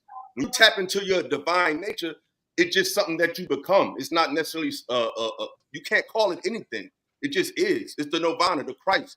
It's just a level of enlightenment, and that goes beyond belief. It's just an existence. But that's just my opinion. Hey, you know, what do I know? But go ahead, Mary. It's like my turn. Yeah, like what the hell going on? We go straight to because I really want to talk about how y'all was really leaning on this bear shit. Y'all really was leaning on that shit hard as hell on Saturday. Like they really picked the bear over us, fellas. And I would love Bruce's opinion on this because they was talking as if it's almost a guarantee that the man has a stronger likelihood to abuse them as opposed to the bear. And I thought it was perfect. Oh, not the bear one again. We sat there and did this for hours. You want to know what killed me about? You want to know what killed me about the bear joint? What killed me about the bear joint, Illa, is that all of them girls on that podcast, right? I'm pretty sure none of them knew you or Brian before they got on a plane and flew their ass to LA or before they drove down to that studio and got in that room. But they all willingly got dressed up and went to that room with a bunch of strange men. But they're going to convince they would pick the bear. Wait, you have a point. But listen here. I changed my opinion at the end. If anyone remembers that, I was like, you educated me. That was a great point. Yeah, no. I mean, here's the thing. Wait a minute. And I'm going to say this coming from a woman who's trying to analyze these super extremist feminist point of views of where they're coming from. This is me trying to sympathize with their position. Is I feel like they have a lack of validation. They feel like their stories, or they're oppressed, they're not validated. Now they personally, that makes no fucking sense. We live in the 21st century. We have more rights than ever. We you know, there's all this platform, these, you know, but I think emotionally they were taking this to try and nail a point that, you know, SA happens. And oh yeah, thumbs up to myself. Do time. Word. And I like devalidate that these horrific experiences with men happen, and it is a very real aspect of life being a female, you know. But logically, I mean, a bear versus a random spawn of a human, the statistics, the logistics of that happening for your survival, you would want a man. You would have a high fight. They went immediately to villainizing every single man. It was a huge generalization that really didn't follow logic. It was a very emotionally driven reaction and answer, and they could not bow down to logic. They could not even stop them to understand. Where do you think this influence of that train of thought comes from? I think it's from personal experience with SA. Do we all know what I'm alluding to when I say SA? What's SA? What do you mean? No, don't say it. We know it. It's non-consensual. You're right. I just think everyone knows what I'm like saying. It's like the abbreviation for the law. Oh, okay. Yeah. I think it's due to personal experience. You can actually say it. Well, no, I think it was trying to prove a point. I think it really became famous because a dad had answered, you know, I would leave my baby girl with a bear versus a man, you know, and that's coming from an overly sarcastic overview of a dad saying, you know, I'd rather leave him with Winnie the Pooh than a stranger, right? But that is already leading this connotation of all men are inherently have these evil thoughts towards women, which is not the case and not the reality. And I think women harped on that, and it started feeding their emotional feelings of being oppressed through their experiences with men doing inappropriate things to the majority of people, or however they chose to internalize these situations. It turned into something it really didn't need to be. Shout out to Uncle then, Jeff. yeah, and then in the argument, I mean, it made absolutely no sense. Yeah, it made no sense. It didn't. Yeah, Lucky Marie, she talking about something. She would take her chances with the bear. I bet you would. I'll bet you would. You know what I'm saying? But I think your luck might run out that day, sweetheart. Let's get to the video. This was definitely a interesting conversation. It's a lot, so we probably won't be able to get to everything. I have them do a little circle for all my toxic positions that they disagree with. The first one, though, that we're going to start with is the bear. So going around the table, would you rather cross paths with a man or a bear in the forest? Random man, random bear. Like literally, we're being so literal right now. I would have to say, I don't want to say that though. Well, what did you write on the? I think I left it blank, to be honest with you. You did leave it blank. I just looked at it and I was like, you do have to answer though. It's a hard question. And by the way, I feel like this is a bad comparison, to be completely honest, though. So like, you're not allowed to change your answer. Whatever you wrote here, you have to say it. Like, are we talking about like any man? Random. Okay, so it's a random man. A random man? Okay, look, here's the scenario. Because I was taught to run from a bear, so I know how to run from a bear. Is it a brown bear or a white bear? It's a pink bear. Oh, then a bear. Hold on. Here's the scenario, okay? I mean, it was already kind of written, but... You said you could have just read it, but... You randomly spawn in the forest. You randomly spawn. Just there. Okay. Then 2 buttons spawn in front of you. One of them would spawn a random man. The other spawns a random bear. So you get to pick which one spawns. But we So- can't change our answer. I would say a bear. No, you can't change your answer. You got whatever you wrote here. You have to say what it. So just answer whatever you wrote in the thing. I only say a bear because my family used to go bear hunting, so I know how to run from a Okay, bear. so you pick bear. All Yeah. right. I picked bear. Okay. I said depends on the man. Well, it's a random man you don't know. That's why I don't. I'm Bear. Okay. I picked bear. Bear. Man, because I thought he was manly when I read it. I didn't know that it was going to be Oh, some does it random change? strongy Does it person. change? Honestly, yeah. Oh, so now bear. It depends on who it is. Yeah. No, but it's a random, so it could be. Then Yeah, I don't but trust that he's, I guess, a strong, could hunky be- man. It could so bear. randomly be. Wait, wouldn't that Could be be a worse? scary man, if a he's weak man, strong. could be- an No, elderly that's man. good because then he can protect me. No. It's not a bear and a man.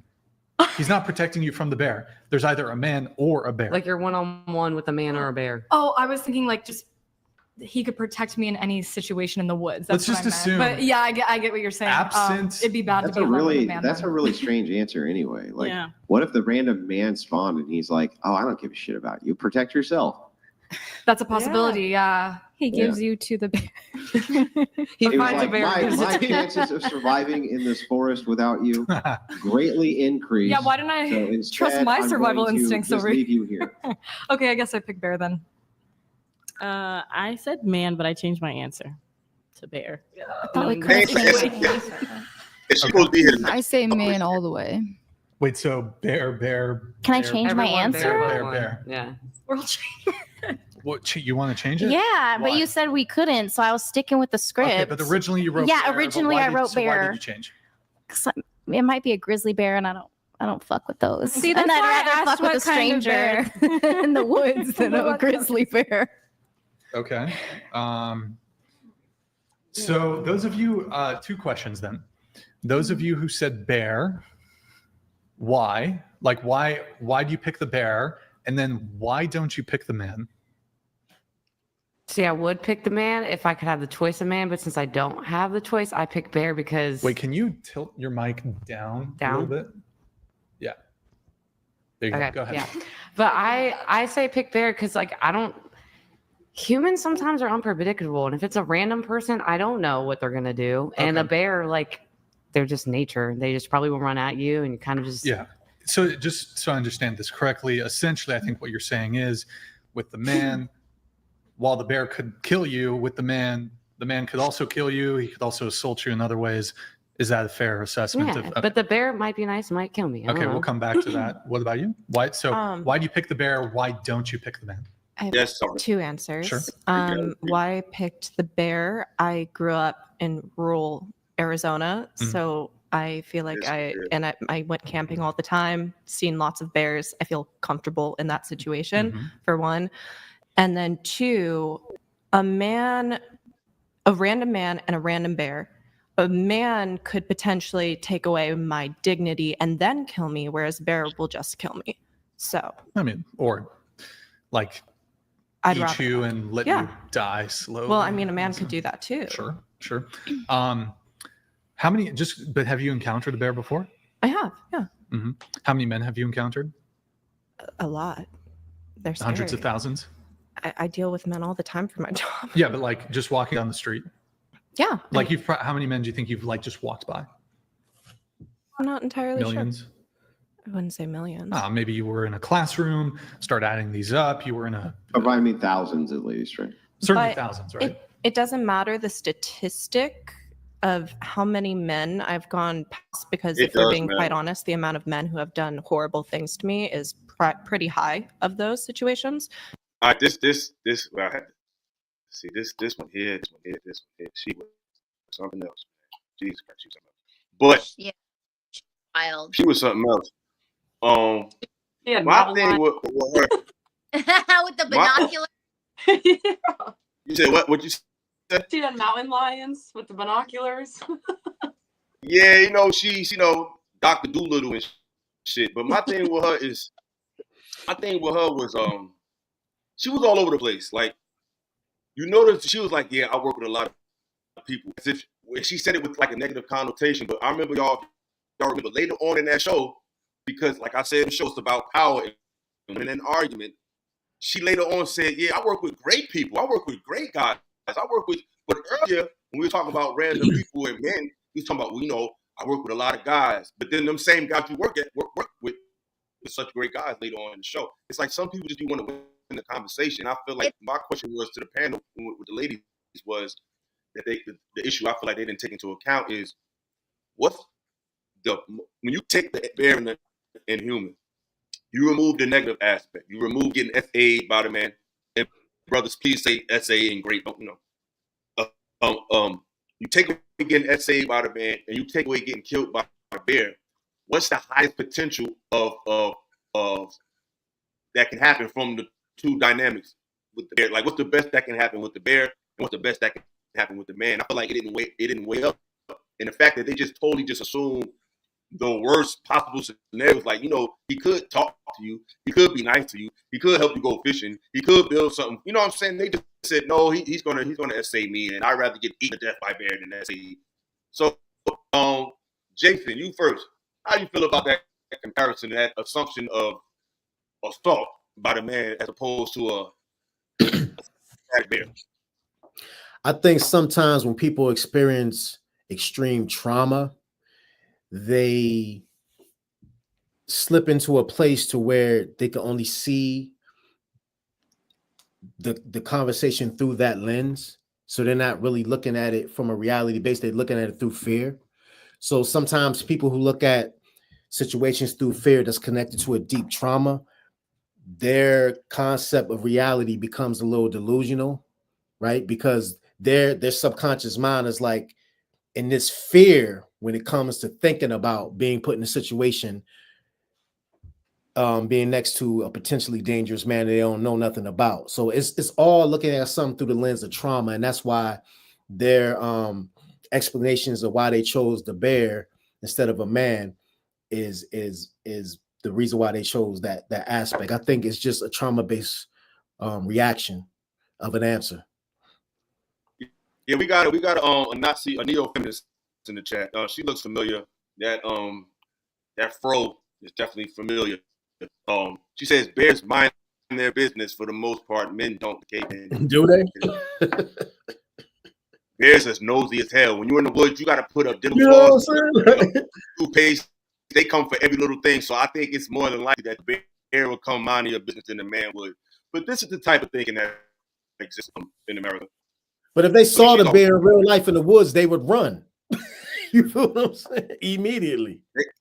Ladies, how do you feel about in hindsight? Because I think, Mary, did you choose the bear? You chose the man. I think you chose the man. I chose the bear on the paper, and I asked to switch it to the man. What made you switch? So truthfully, I didn't even know what the Whatever podcast was. Leading into it, I actually had no idea what I was getting myself into. I think I was formulating an idea of what the argument was going to look like based off of your answer once we had already gotten an hour or so into this podcast. And I had a feeling it was leaning towards a logical debate if a hyper feminist woman would try and fight for their opinion on choosing a bear over a man. And that's why I changed my answer, was because I was trying to analyze the situation I was about to be put in, and logically, strictly no trauma, not trauma-informed or trauma-based reaction, I would change my answer to a man. So that's why I changed, is because I was like kind of gauging where the question was stemming from, and the answer that I wanted to give was a logical one, not an emotionally based response. I got a question for both of the ladies, and I want you to, of course you're going to be honest, but we all know that there's a lot of things that get embellished by women when it comes to men, especially in these conversations. But in your honest opinion, do men really underestimate the crazy situations that potentially happen with men as far as SA? Is this something that we take lightly because there's so many false accusations of it that we don't really realize, or do we overvalue that issue, or we undervalue it from a woman's perspective? Because I feel like you two are fair-minded women. So from a fair-minded woman's perspective, do you think we really underestimate how often it happens to y'all? I think you guys, I would say it's like, I wouldn't say underestimate, but maybe just a bit, because I would say probably every woman you've talked to at least experienced one time. I'm not saying it happens to them all the time. Whether it happened to them when they were like 12, 30, it's bound to happen to a woman. And again, it's not all men. But I'm not really sure if you guys undersee it. I do think some men do, but I think it's still to the man. Like, if you're not a good man, like, you just undervalue it, you honestly wouldn't even ask yourself, am I doing this to a woman? Like, for instance, like, my dad's always taught me, hey, if you're drunk, a man should never have sex with you. Why? Because in his mind, why is he having sex with a drunk girl? That's just scare him. Like, you know what I'm trying to say? Like, men, I feel like, should do a little more to protect themselves, maybe. But again, not all men, because I have met men that have been like, hey, you drank, I'm not even chancing it, I'm not even doing it. So I don't really know, but I do feel, I guess, that way about it. Hey, shout out real quick. I want to shout out Lucky Marie with the Cash App. Shout out to Marcus Fowler Super Chat. Please support the channel, y'all. We bring in quality conversations. You know, don't just be a lurker. I know what time it is over here. You know what I'm saying? Support the channel. Show some love. You know what I'm saying? This is not a trash basket that we're passing around. This is not that. Show some love. Donation. It's a donation. I thought it was a trash. Don't be hitting on me. And I want to say, ladies, like, from my experience from dating a lot of different women throughout my life, surprisingly, a lot of them have expressed to me they've been sexually abused. So it is very common. So I can understand why some of these women may be speaking from that traumatic perspective, you know, because, I mean, in real life, when they see a bear, they're going to run. Yeah. Right? But I think that the women picking the bear, that illogical decision, I think that it's just a fear-based, you know, decision that they're making. You know, that's what I think. But Jimmy, highlight this super quick. Shout out to Marcus Evans. The $5 holla. We take all donations over here, man. Twos and twos, you know what I'm saying? All that good stuff. Shout out to Marcus Evans. My shit a little slow. Wow. Thank you, brother. Thank you.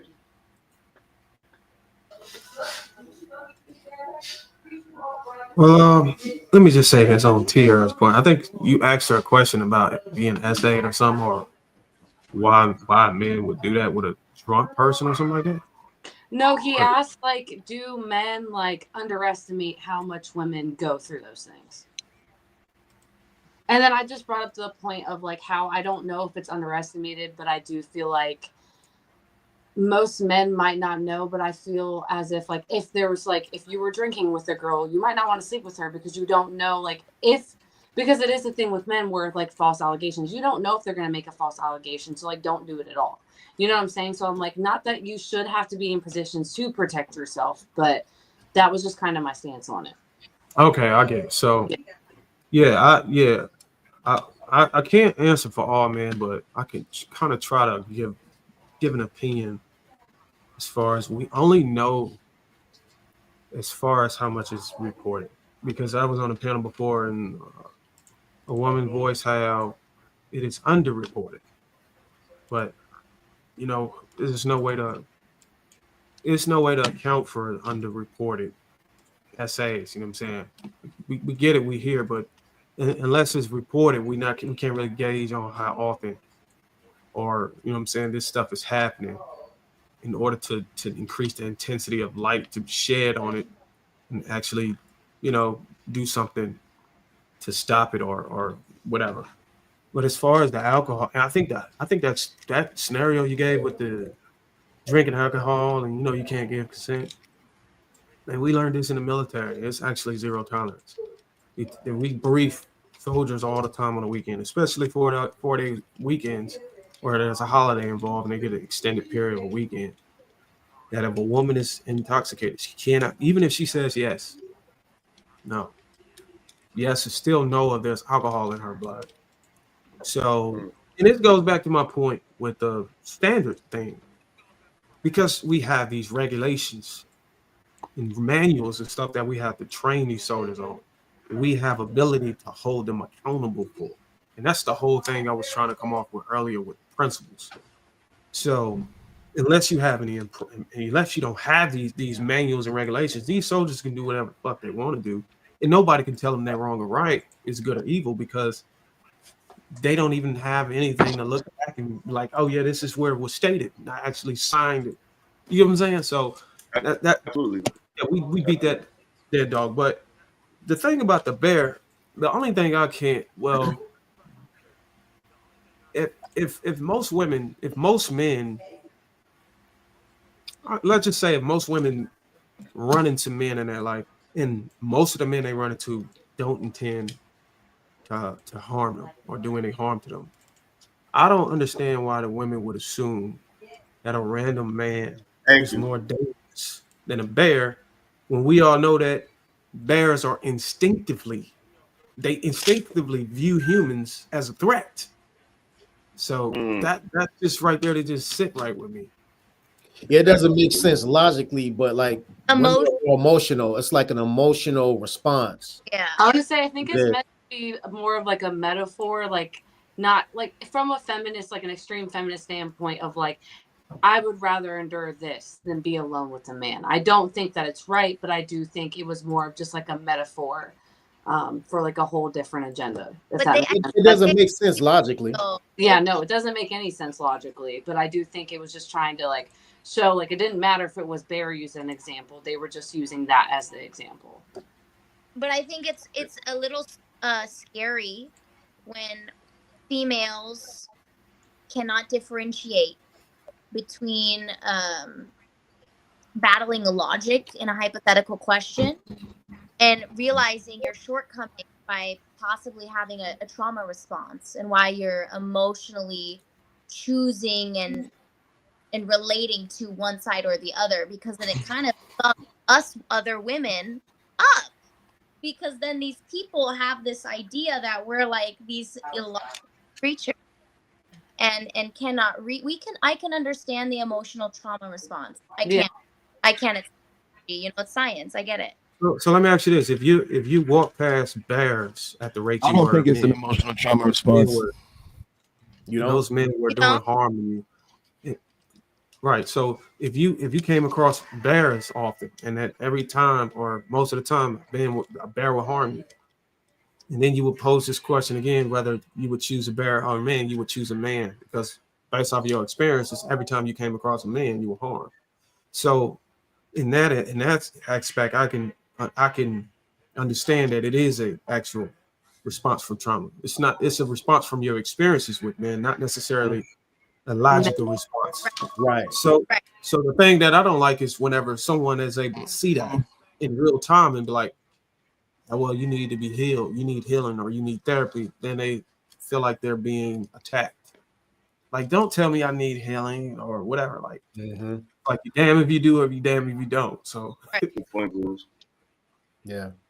I think that trauma response thing, I don't think that's real, to be honest. I think the trauma response is an excuse for misandry, and that's what I really think it is. I think that it's misandry, and I think that when women have the opportunity to publicly speak about men, misandrous women will choose to speak about men in the most negative possible light. And I think that's the case sometimes too, though. Because if I was a white man, and I said, oh, well, I don't like black people and I don't want to be in a room with black people, and then I try to say, oh, well, it's because I had some experiences with black people. Oh, yeah, maybe you might have had some experiences with black people, but any logical person would be able to say, well, obviously the actions or your experience with one black person doesn't reflect all black people. And if you think it does, we have a word for that. We call it racism. So even if you did have a traumatic experience with a man, there's no logic that should say traumatic experience with man equals all men. Another reason why I think it's misandry, again, All the women on the podcast willingly went into a male space with male hosts. I'm sure there was security, there were staff that were male that they didn't know, and they all chose to go there. None of them were afraid for their life. Bruce, thank you. Women Appreciate it, bro. day-to-day dress Oh yeah, themselves man. in See you on the ways next one, brother. that make them vulnerable. And while dressing in ways that make them vulnerable, women go out into male spaces all the time. Women go out into streets at all hours of the night, and even when men are suggesting to them that they shouldn't do that, they fight back against the men like, no, I should be able to do what I want, how that I want. So in my opinion, I think it's all bullshit. I don't think women are so terrified of men. I just Can I think say right now something actually Sandy's real very quick? in vogue for women. Of course. And so when you put them on television and you put them in front of the cameras and you ask them about men, I think they just feel like a misandrous statement is the right thing to say, and so that's what they say. I will say this only because you said that like we just walked in that room all vulnerable and stuff, but like nobody knew that my dad flew with me and he was waiting downstairs for me the whole time just in case someone went wrong. Why? Because I was scared. I was flying across the country to be in a room alone with men, and then not that it was a trauma response, it was really just for my own safety. I don't know them, so like at the same time, like, is that a trauma response? Is that keeping me safe? So like, I understand both perspectives, but again, not all men, or I wouldn't have went at all, because that would be me saying like, that would be dumb, But you there's know, cameras but in I there would too. say that there's still definitely still a fear there. And like, even you saying that, I kind of just showed that like my dad was like downstairs of the show, like just nobody knew. I think that is both though. I think some women jump on the bandwagon just to stir the pot with it. And I know from working with people who have been traumatized, when people are traumatized, when they're severely traumatized, they don't think logically when that trauma is triggered. They don't. But it's hard to differentiate sometimes, like the chicks full of bullshit. Yeah, that's true. I mean, because I think that is people that just hate men and They jump. need help, you know, and Yeah. it's hard to differentiate, and That's true. and it kind of I agree. divides us harder. But at the end of the day, actions are actions. Like, you know, you got to still be accountable for your actions, even if it is a trauma response or you're full of shit. And plus, think about this: we living in an age where jumping on the bandwagon get you clicks and views and clout. So everybody talk about the bear. So women want to come like, I'll pick a bear too, just to get clicks. And so it's all of that involved with it too. So it's not really a superficial. I mean, it's not really a real conversation. A lot of this is about clout and getting clicks. And not even that too, but I think ultimately it's people, women. I'm just talking women in specific because I'm a woman. It comes down to like a really deep personal insecurity. You want an identity. And so you jump on these bandwagons with other women, like, yeah, I got you. No, yeah, and they get the claps. Yeah, girl, the bear, the bear. Like, yeah. The deep personal insecurity of you're not living, in my opinion, this is my. Now I agree with you. You're in not some living cases. Yeah, I agree with you. own highest accord of how you wish and desire to truly live your life by your moral ethical code, and you're severely lacking, and that's insecurity. So you are so vulnerable and malleable by these other women that are usually leaning on the extreme sides. Yeah. And you are so easily swayed, but you're still an adult. You're still an adult woman. So you are held accountable for your free will to kind of that.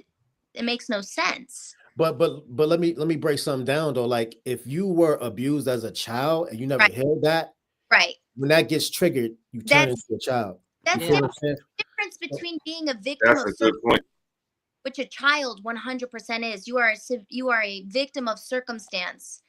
There comes a point where you have to discern. You have to be able to have that discernment of accountability when necessary, ultimate awareness as your place as a female in the world, and the vibe that you're giving out is the vibe you're going to get. Yeah, but you have to be accountable from dealing with your own trauma though. And if you're not, all you gonna do is go out in the world and project your pain and call everybody this and everybody that because you got hurt. You feel what I'm saying? So I totally. And I think if y'all remember on the show, like the girl with the white shirt and the both of those women were often looked to each other for validation, and it's like the model will look towards the black girl to reiterate her sentiments, and the black girl looked to the model for like approval. Like all the time, she would say, "Yeah," because it's like they're not even thinking about the bigger picture. It's just a validation, almost an intellectual masturbation between the two of them. That was like it was just not even about anybody else in the room. It was like they were just validating each other at the expense of logic, and it was just like the craziest thing. It's like, how do you think? Like, what's your mind? Like, you're really up here just trying to get cosigns from her. That doesn't mean it's true because she said it's all right. Like, it was just real crazy to see. And she was the oldest woman, I think, on the show. I was gonna say either she's a really good actress and she played the part so well, or there's just so many things a little loose there because none of it was making any logical sense at all. Yeah. Some people like that. I had an old friend that reminded me so much of Hannah, that girl in the white. She's just a lot. There's just a lot going on there. There are people out there that are like that. And it's hard because then people that are like-minded, fairly logical, like I'm a woman, but I feel like I can discern and understand and appreciate logic. It made me upset because I feel like then I get labeled as a woman hater for not supporting her, in my opinion, delusion. I want to say, just because I was sitting next to them, I got a big old picture saying, I hate men, and I don't. Yeah, I feel like the answers to that. So this is centered around. I want to talk about this other part of the conversation. I thought that was extremely interesting. And fellas, I don't know if y'all seen this part. And if it's chopped up, y'all, I'm sorry. I have a couple computers. Bear with me if it's chopped up. I apologize. I don't know what's going on, but this is not the computer I wanted to use. So just bear with me, y'all, please. But there was a part of the conversation when Andrew looked up women's sexual fantasies, and surprisingly, the number one was SA, to get SA. And I thought that was surprising how the greatest fear was also their greatest fantasy. And it's oftentimes, I've said on my show before, that we live, peace, Jason, peace, thanks for pulling up, brother. We live, I feel like women sometimes live in this world, thanks for coming out, bro. I feel like women oftentimes live in a world between fear and fantasy. I feel like they watch a lot of shows where it shows these fantastical men with these fantastical incomes and lifestyles. And then they also watch shows that shows these most fear-mongering events, this, serial, brutal, you know what. And I feel like they watch these two shows and it pulls their mind to these extreme places that, that's so far away from the middle. So I thought this conversation was interesting. We're going to play a little clip of it. And Clout, definitely want you to get on this. I have no idea. That's actually a really good argument, Andrew. That's a fantastic argument. Yeah, it's Maybe you're referring to. Were you talking about guys that can't get sex and then they lash out because of violence? They know too. I was just more just the entitlement to women.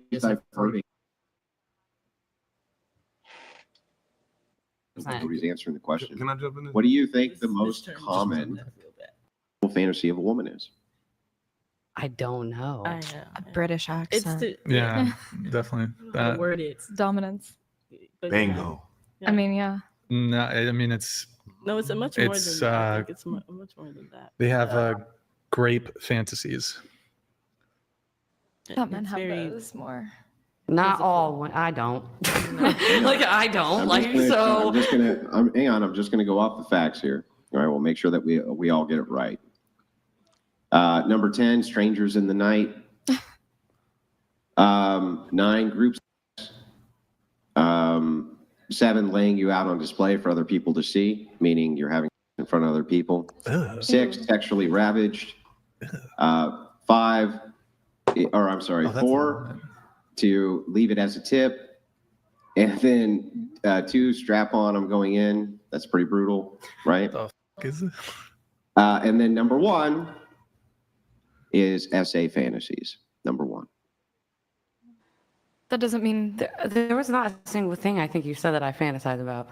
I'm not gonna lie. Same. Now, well, okay. While that could be true, I just want you to understand that there's all sorts of things which I'm sure would be attributed to the majority of men, that perhaps could not be attributed to me. Here's a really good one. I have blue eyes. That's really, really, really rare in men, right? But that has nothing to do with how common brown eyes are, right? So even though I don't fit the mold, it doesn't really mean anything. I'm not saying anybody here has fantasies of being S8. I'm just saying that it's the #1 fantasy. Well, it is what it is, I You guess. got something on this? Yeah, this was a lot. For one, he just said that was a list of women's fantasies. Top 10 reported by women, yeah. Now, remember previously how I told you that women say something and do something else? Now, if you ask the common women, they just said that's their biggest fear. But you just did a poll that's their biggest fantasy. So you see how women can say one thing and think and do something totally different? So I just want to say that. Two, it's very alarming that women would rather take a chance with a wild animal who is extremely unpredictable over a man who can possibly not do none of those things. That there is a potential with a man. There is no potential with the bear. None. He's going to kill you or kill you later. So for women to pick the bear over a man who can potentially build a fort with you, make a campfire, and just totally assume he's going to hurt you, it's just very disturbing that women have these, or at least they say they have these fantasies that men will just do this. They just assume such negativity about men. It's just kind of disturbing to hear that. It's like, I would never take a chance with a wild, ravaging bear than a human being without having a chance to. I can't even talk to the bear. You can at least bargain with the man, maybe.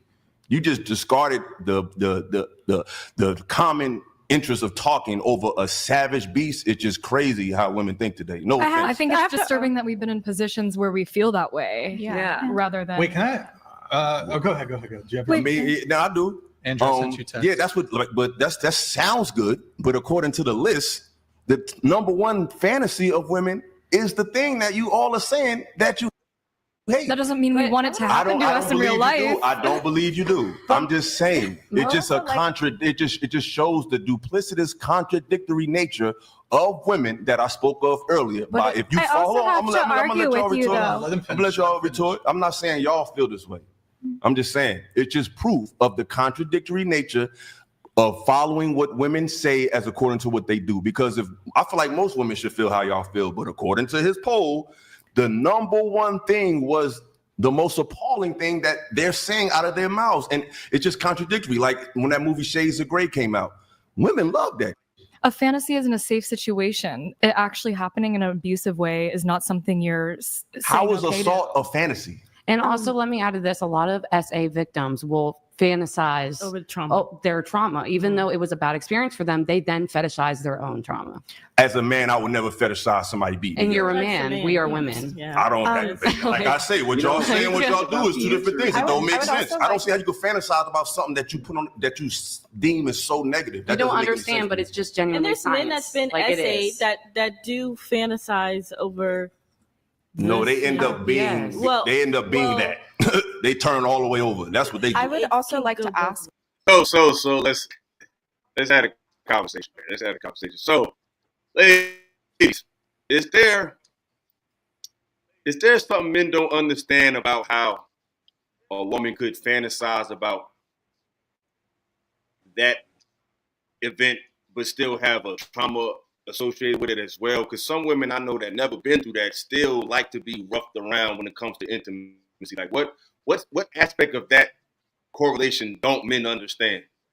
I will say for the first thing, like it just kind of circles back to what I said in the video, like it starts with trauma. But the women that don't have trauma, I don't want to speak for them because I obviously have my own things. I air it out on the internet myself.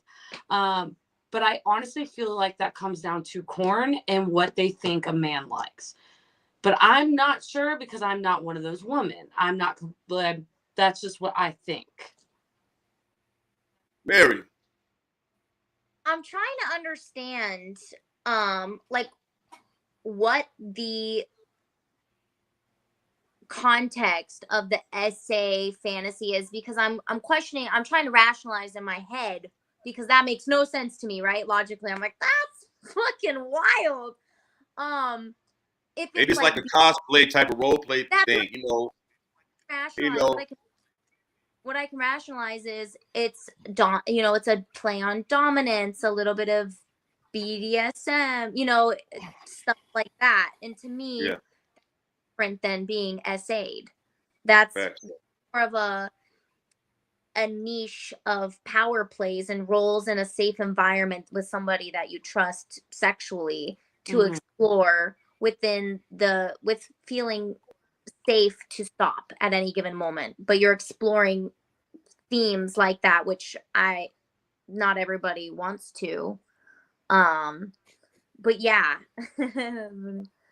Now, go ahead. You want to add something real quick, Mary, before I go to him? But like, if that's not what the fantasy is, and I'm misunderstanding, and it is just severe SA, I personally would not desire that at all. So I don't know if there's a misunderstanding. Yeah. Got you. Clout.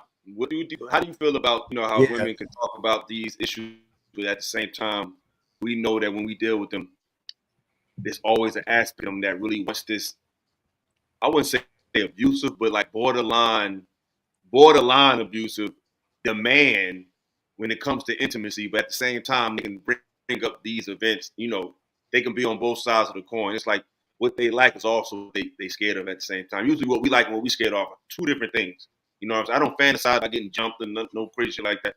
But why do women fantasize about things that they often complain about? In your opinion, from your experience with the women you've met? Okay. In my opinion, in my understanding of women, I think there's many reasons. I think one is that when you understand women's ego, women have big egos, right? And when you understand that women have huge egos, then you look into like romance novels and stuff like that. What it is there's something alluring to a woman's there's something satisfying to a woman's ego, the idea that she's so attractive that a man that's desirable to her cannot control himself around her. Mm-hmm. I think something about that to a woman is psychologically triggering or stimulating in a way where it's like a mental orgasm for them. Like, oh my God, like this dude who fits their physical. Usually, it's someone who fits their physical ideal. Because like even when you look at like 50 Shades of Grey, the dude was like 6 foot something, blonde hair, blue eyes. He made a certain amount of money. So I think this idea that little old me could have such an impact over this supposedly so put together, so top of the tier man, I feel like for that, it's an explosion for women's ego. That's one fold of it. I think on the other fold of it, I think there's an aspect of shame. So I think that women have a hard time reconciling what they like on a biological level with what they're supposed to like, because they're supposed to fit in with like being civilized human beings, right? And a lot of times in being civilized human beings and working in the world, they have to function in a more masculine capacity, right? So I think a lot of times they themselves have a conflict in their mind. It's kind of like they know that like women are kind of nasty. Let's keep it 1,000. Like if you know how women really are, they like a lot of nasty, disgusting stuff. But the thing is, they don't want to say it because they don't want to be shamed. They don't want to shame themselves. They don't want to look at themselves. A lot of times, even when they want to do sexual things, they won't say it. They just want you to initiate it, because by you initiating it, it removes the responsibility of them having to verbalize it. It removes the responsibility of them having to even mentally accept that they like that and then judge them. You get what I'm saying? Like let's say you're talking about something anal. You have, like, not to be too graphic, but what, like, a lot of women are not going to say that they want that, but they'll respond to it, because if you just try it, then it's like, oh my God, like this is just something that's happening to me that I can just experience. But if she says it to you, she has to process those words in her mind that she just said she wants it, you know where, and then she's like, holy fuck, like it might even take her out the mood, just literally acknowledging in her own mind that she just said that to herself. Like, did I just say that that's what I want? So I think a lot of women aren't comfortable in that way to express themselves that way. So when you combine that with the ego issue, I feel like that's really just all it is. I mean, they already say that they like dominance. They already say that they like, you know, a certain physical prowess. And then the third fold to it now is for women that have actually been sexually assaulted. This is something I've read a lot, done research on, something that's not spoken of which unfortunately is a truth, and I'm gonna say it here, hopefully nobody feels uncomfortable with, but a lot of women, when they have sexual assault experiences, a lot of women have orgasms from it. Sometimes, for many women, it's their first one. So what happens is, if it's for a woman who's been SA'd and that's what been her first orgasm, what happens is it's almost rewires her brain, which is why a lot of women after sexual assault will often perpetuate like promiscuous behaviors, because what happens is not only are they trying to recreate the scenario in a situation where they feel like they have control, but they've also experienced a great deal of pleasure and just a shock to the mind. Something, and women like new experiences, right? Not saying that they like the experience, but the amount of emotions involved in it, and then combining that with an orgasmic experience can create something that can create an addiction even, or an unhealthy desire. So now they have to find ways to get what they desire, which is the orgasm, but the way that they've been quote unquote trained to experience it is in this aggressive way. So now they have higher risk behaviors. They're dating guys that are probably a little bit more aggressive, in a sense, to kind of trying to reenact or re-experience that level of experience. So that's really the unfortunate part of it, is it happens to a lot of women at a very young age too. And so that's their first experience with sexual pleasure, with orgasm. And now you have, okay, I'm tying this extremely pleasurable feeling to something that's also associated with extreme danger, extreme violence. And then it usually shows in the type of guys they chase and in the circumstances that they put themselves in. So I think all of that combined is what leads to it. Tiara, is there some truth to that? I know you work with mental health. Yeah, go ahead. I want to say I 100% agree with what he says. I was going to add to, and I'm like, I don't even need to. He's just going off right now. No, I think it was really well put, honestly. Definitely. I want to have one more conversation before I let you guys go. I appreciate y'all pulling up, really do. There was an excerpt when he was reading this relationship this guy had on Reddit, and me and Andrew had a little back and forth about the guy being a victim, and I feel like in this conversation space, it's a lot of times a lot of men, they have so much, we're quick to tell women, they should have did better, they should have bet better, and we're right. But it feels like we don't have that same energy for men, and we kind of baby and pacify men for not being aware of the ways of women. Now, outright deceit is something else. But being from the metropolitan area, Clout, I think how you raise and how you come up expose you to more different dynamics than a lot of people who be giving advice from these rural areas. And it's like most people don't live in these rural areas. Most people live in urban areas. Regardless of race, because urban doesn't mean ghetto. What people don't understand, urban just means metropolitan. It doesn't necessarily always mean projects. You know what I'm saying? Like there's nice urban areas in every area. So it's like I feel like the guy was a little green. And I would like to have more of a conversation about this from the lady's perspective and yours about how men could analyze whether a woman is literally into them or not, and how we give guys, we let them off the hook too much for not paying attention to just social nuance when it comes to betting women. So let's check it out. Hold on, let me. Go ahead. I would say when it comes to women, most women, if they wanted to, they would. Yeah. Like they'll just if in that scenario, like they weren't sleeping together, but they were doing some things together, but not everything together. Like you can definitely tell the whole wishy-washy. As in him, yeah. Okay, So he's 27 male. His girlfriend, 22 female of a year, slept with another guy while we were taking it slow a month into Oh fuck! Did not mean. And then, oh man, my computer. Go ahead, Tiara. What you were saying before I play the video? I'm sorry. Oh, I lost my train of thought. You're good, actually. Okay. Let's get to it. I'm sorry. Let's see. Read after it says original post. Read. I have been with this girl. I have been with this girl I'll call Jess for close to a year now. Since specifics matter here, we started dating around last Thanksgiving, but it was only about a month later when we said we were in an official relationship. I really liked this girl from the get-go, and we've gotten really close since then, and we were actually planning on moving together soon. Here's a problem. Recently, Jess and I ran into a guy at a small get-together with mutual friends. They exchanged a weird look like there was something between them, but I didn't think too much of it at the time. During the party, something came up about the place Jess went to for a date. The time was clear since it was a Christmas market in my town, and again, I thought something was off about the guy. Well, later that night, I actually get a text from him. He got my number from one of the mutual friends, but said, "Hey, I don't know you, but I thought you should know that Jess and I hooked up right after Christmas." I confronted Jess about it, and I could tell she tensed up right away. She got this sad look on her face, but confessed right away. She said she had met this guy on Tinder and hooked up a couple of times, but stopped any contact before we became official. She said she wasn't sure we would get into a relationship at that time, but she still felt bad that I found out this way. She said she considered telling me, but it was afraid it would ruin things between us.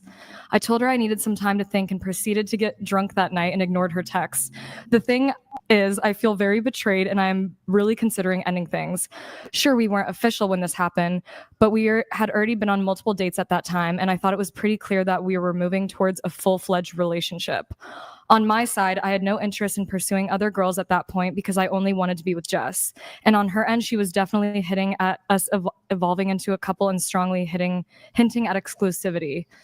The other part that kills me is that during this stage, Jess specifically said she wanted to take things slow physically until we knew each other better. But during the same time, she hooks up with a guy she barely knew from Tinder. When I asked her this, she said it's different because she took it slow with me specifically because she thought we would get into a relationship, but it was somehow different with a casual hookup. That logic makes zero sense to me. I don't really want to talk about it with my friends because I think they would hate Jess if end up staying together. But I would like to hear opinions on here. Would you stay in a relationship like this if things were going well, but the beginning was so shady? And then read the too long didn't read just for a recap. My girlfriend met up and hooked up with a guy while we were dating, but not official, while she was taking it slow with me. Whew. Okay, so let's have the panel's reaction there. Do you think valid? Do you think, hey, look, they weren't official. She can do whatever she wants. Your position, starting with you. I honestly think the whole thing's invalid. I don't even think he should be even thinking about it. If a relationship starts off that way, it's always going to be that way. Okay, so I don't even think he should have made the Reddit post. He should have just not even pursue her, talk about her, think about her. Yeah. Okay. Ended things right away. Okay. Your thoughts? I think both feelings are very valid. That being said, it really comes down to, do you see your life without this person? And if not, then, then you should be with them. And if you can't live without them, but if you can and you can't get past this, then of course you should break up with them. Wait, both feelings valid? Both feelings. How were her feelings valid? Because we only know it from his perspective. We have to just take it. Yeah, exactly. At his word. Exactly. So we don't know exactly what she was feeling and maybe why she didn't want to initially have sex with him versus having sex with this other guy. We don't know what the relationship between them are. So from just a solid outside perspective, I don't think any of that really matters. It matters how you feel about the person now. Like, did that taint it for you to the point that you can't be with her? And if the answer is yes, you shouldn't be with her. I have to disagree. Only because if you like someone, you're not going to go sleep with someone else. Like, you just aren't. Mm-hmm. And not to say but how would you feel? And I'm not saying that they ever did. I never want to paint you like that. But if your boyfriend, when you first started talking, if he were to sleep with another woman, wouldn't you look at him differently? No, because I think I already knew when we got together, when we first met, that he had a very, he had way more sexual partners than I ever did. And it never really, maybe I felt a little insecure about it, but I feel like I just cared about him more than I cared about his past. Well, sexual partners is fine, but if we're sitting here dating and talking and you go to sleep with someone, we're not dating. We're not dating. You're dating other people. Yeah. You know what I'm saying? I don't understand how the other side's valid, honestly. That's what I'm trying to figure out, is how you figured out that the woman's side is valid here. Clearly you're dating a man and she says, I could see this being exclusive, and so does he. That's where they're both moving towards. And then she's sleeping with another guy. That's an action that is contradictory to what it is that she's actually saying and doing. She just straight up lied low key. I would say the same thing if the roles was switched. Until you say that you're official, you know, anything can happen. You can't necessarily, like, I'm not saying I would, but you can't be surprised, I guess. Before, Yeah, but I mean, humans have expectations, right? Before we weigh in, I would like Yeah. to get everybody's. Sure. I think communication. Real quick, Clout. What do you think are expectations a man should realistically have, or a woman for that matter, in the early stages? Because in the story, he was saying how he was taking the girl out for dinner, and she was basically giving the inclination that it might be something. It was nothing conclusive, nothing indicative of any conclusion. But, you know, we were supposed to, according to Andrew, you know, he was the victim. And I took the different approach of saying, you know, I didn't think that he was a victim. I felt like he was a little green. So how do you feel about that? Do you think men should expect a woman to be all in the beginning, or in the beginning stages, you should expect somebody to still be dealing with somebody else? Because personally, I do. Well, how do you feel about that? Personally, when I'm dating, the way I look at dating is dating means that we're seeing each other, but that doesn't mean exclusively. So, you know, when you're dating, you're dating, you could be dating different people, you could be dating one person, but you're dating someone to see if this person is someone that you want to be in a relationship, right? So the way I look at it is, if y'all aren't sleeping together, like y'all not sharing each other's bodies, and y'all aren't in a relationship, like you have not given your verbal agreement that we are together, right? Then I mean, you can't really, I personally wouldn't expect nothing of her. I mean, I feel like that's just how the game goes. Like, you know, you might meet her, she might tell you that things look like it's going for a relationship. But for me personally, for one, if I'm dating her and she's not showing me any inclination that she wants to sleep with me, personally, I'm gonna think she don't like me anyway. So that's just me. Like me, whenever if a woman's telling me that she wants to take it slow, my immediate thought is A, she don't like me, B, she got somebody else in the picture. Because it's like, I know how women are. Women are just as horny as we are, and when women desire men, they be wanting it more than we do. When a woman really likes you and she really on your body, she's ready to go that moment. And they always say, listen, a woman knows whether she's gonna sleep with you or not within the first 5 seconds of meeting you. So if she met you and she's not touching your body, she's touching you, she's not, you know, giving you that eye contact and giving you those physical indicators that has sexual interest, and she doesn't have sexual interest, and that's just all it is. Like, it's just not there. You know what I mean? Women can't hide their sexual interest. It's very clear when they have it. So yeah, I think that she just wasn't really into him, but I think that she was giving him I think she liked him and was giving him the opportunity to see if, okay, maybe we'll go out on a date and maybe he'll spark that part of me. And in the meantime, while waiting for him to spark that part or make it official, she ran into dude from Tinder. He was saying all the smooth shit he was saying in the text before. He kept it rocking, you know, he kept saying those things. She immediately, her body felt the way it felt immediately.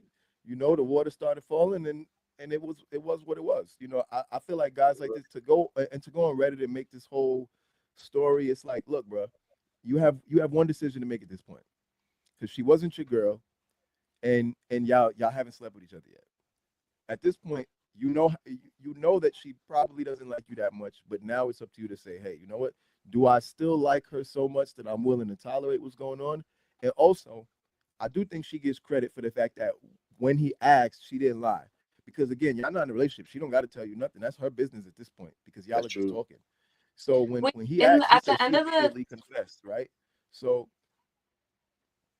she clearly respects him enough to tell him the truth and not lie to him and keep it 100. So I think maybe it's possible she did like him, but he probably just doesn't get her. You know, I think she likes him on like a emotional level, but he's not like, he clearly isn't turning her on yet, which is why she's not sleeping with him yet. Yeah, he was still in the trial, like probationary period. Like she would just put him on layaway. Like he was like a plan C. You know what I'm saying? But go ahead, Tiara, and then I got a question for y'all after Tiara. I was gonna say, I thought it said like he slept with her. She slept with him like in the midst of them talking, and then she found out later. I think Andrew said that. I don't remember them saying that in the actual Reddit post though. I just seen that we was going out, we was dating, we was going out on dates, we was going out. It's like I didn't hear we took it to the next level. Because for the most part, if you're dating someone and y'all start having sex, you're kind of leaning towards exclusivity anyway. So the fact that he was still in the dark, I don't know if they was intimate or not. But quick question to you, lady. Go ahead, Gerald. Go ahead. So I feel like that's hard to like say like, oh, it's his fault, because he might have really been like, oh, like I'm celibate, like say like he was celibate for some random reason. I feel like then you really couldn't put the blame on him. You know what I'm trying to say? Well, or her, like because if you're celibate, that don't mean she's celibate. So if y'all haven't established a relationship, and you're not in a relationship, you're just dating, and you took an oath of celibacy, she can't get it from you. And you're not her boyfriend. But that's what the kind of like where I'm taking it, because like say like, okay, I'm celibate, someone comes to me and like, oh, I want to date you, but I want to take things slow. In my head, if I'm celibate, like, oh, perfect, they want to take things slow, they're respecting my boundaries, but then they go sleep with someone else, then I feel like, you know, he was blindsided. So I'm like, I feel like so many details were left out of that story, I can't tell a thing. What about you, Mary? Was he blindsided or was he just blind? Damn, it really goes like hand in hand. Also for full transparency, I want to be fully transparent. I've actually never been asked out on a first date. Like, I've never been courted. I've never been taken out on a first date like that. So actually, I can't really say based off of like personal experience. What I can and how I feel is that there was clearly an intellectual or emotional barrier between them both of understanding the expectation of what a relationship meant and what that term dating or seeing each other meant. Like for some people, that means exactly what Clout's saying. You know, it's like you're seeing, you could possibly be seeing other people. You're seeing if you could even see this being a meaningful, exclusive relationship down the line. You're courting people out, you're vetting people out, you're dating, could be dating other people until that verbal confirmation has been made clear. It's kind of fair game. But I also feel like the dude has got to know at a certain point when to kind of put his thinking hat on and be like, yo, wait. We done been a ruthless. We done, what's up, man? Yeah. So I think it falls on them both. There clearly wasn't like a clear communication on what the expectation was from them both. But I think it does rely on, since she didn't have a fucking problem, she didn't have a problem sleeping with someone else, I think it does fall on him to put his hat on, his thinking cap on, and be like, yo, good? Are we like, is this going somewhere? I do realize that falls onto the man, because clearly she didn't have a problem with it. She didn't bring it up. Exactly. So real quick, before I let you guys go, closing question. First of all, thank y'all for coming. This was a dope show. I really appreciate you pulling up. Ladies, what are red flags that men ignore? Subtle red flags that women present that men ignore, and what subtle green flags that women present that men ignore in you guys' personal dating experience? Oh frick, this is a hard question.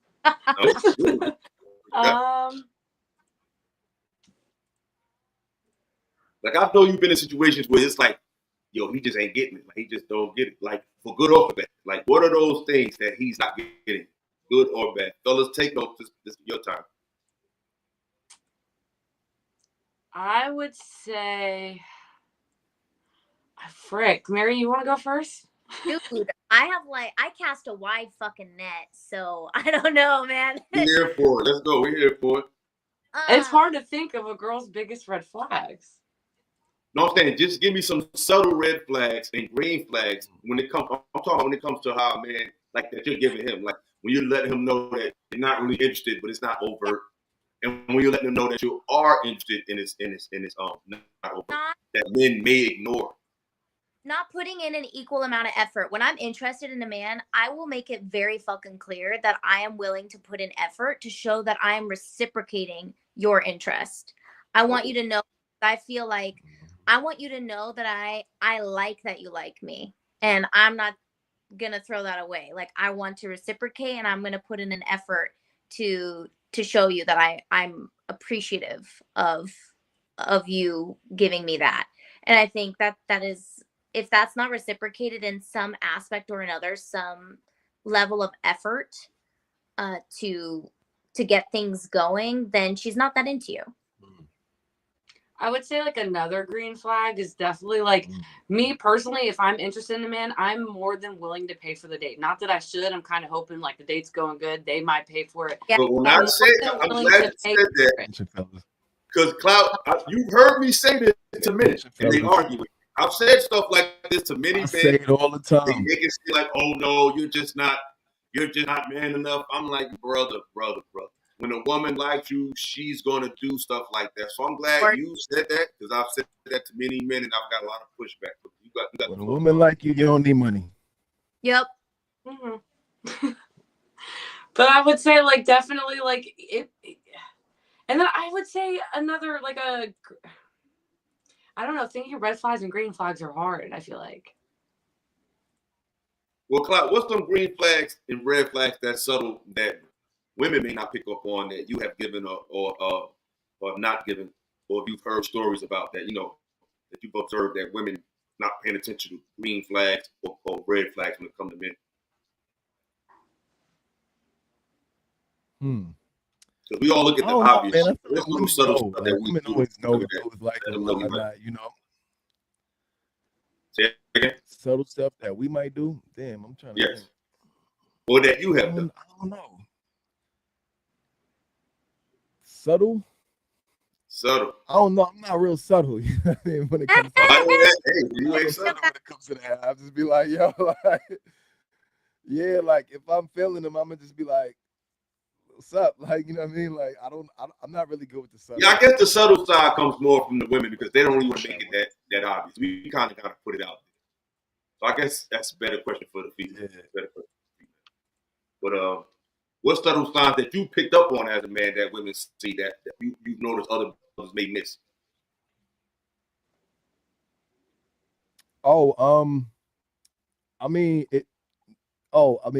Like guys may miss as far as like to know if a woman's as far as the signal she's sending. Oh yeah, prolonged eye contact, putting herself in your space for absolutely no reason at all. If every time you look around, if you're in a room, every time you turn your head, she's in your line of sight. Like for whatever reason, she's just always in your line of sight. That's probably a good indicator. Again, if she touches you, that's a clear indicator because women do not touch men they don't like. If she wants to pay for a date, I mean that's a clear sign. You know what I mean? That she definitely wants more than just to be friends. If she's paying for a date, she wants you to clap the cheeks for sure. She might be expecting that you clap the cheeks. In fact, like, nah, nigga, I paid for the steak. You clap at these cheeks. Just a little. For sure. Yeah. Right. I agree. There you go. I agree. I agree. But all in all, I think the weekend was definitely an interesting experience. Final thoughts, ladies. What was your takeaway from the weekend? Like, what was your takeaway? Although we have opposing views, we can still come together. Like there was a select few that you could tell that really wasn't willing to come together, but pretty much the majority of us had opposing views, very strong opposing views, but we still were like, all right, it was so great meeting you. I'm so glad we got to talk. And I think that was probably the best case scenario, and it kind of happened. And that was like my biggest takeaway from it. Absolutely. So what about you, Mary? Damn, my biggest takeaway was I didn't know I was a based chick. I mean, no, weekend. Yeah. No, I think it was very important to realize at the end of the day, like,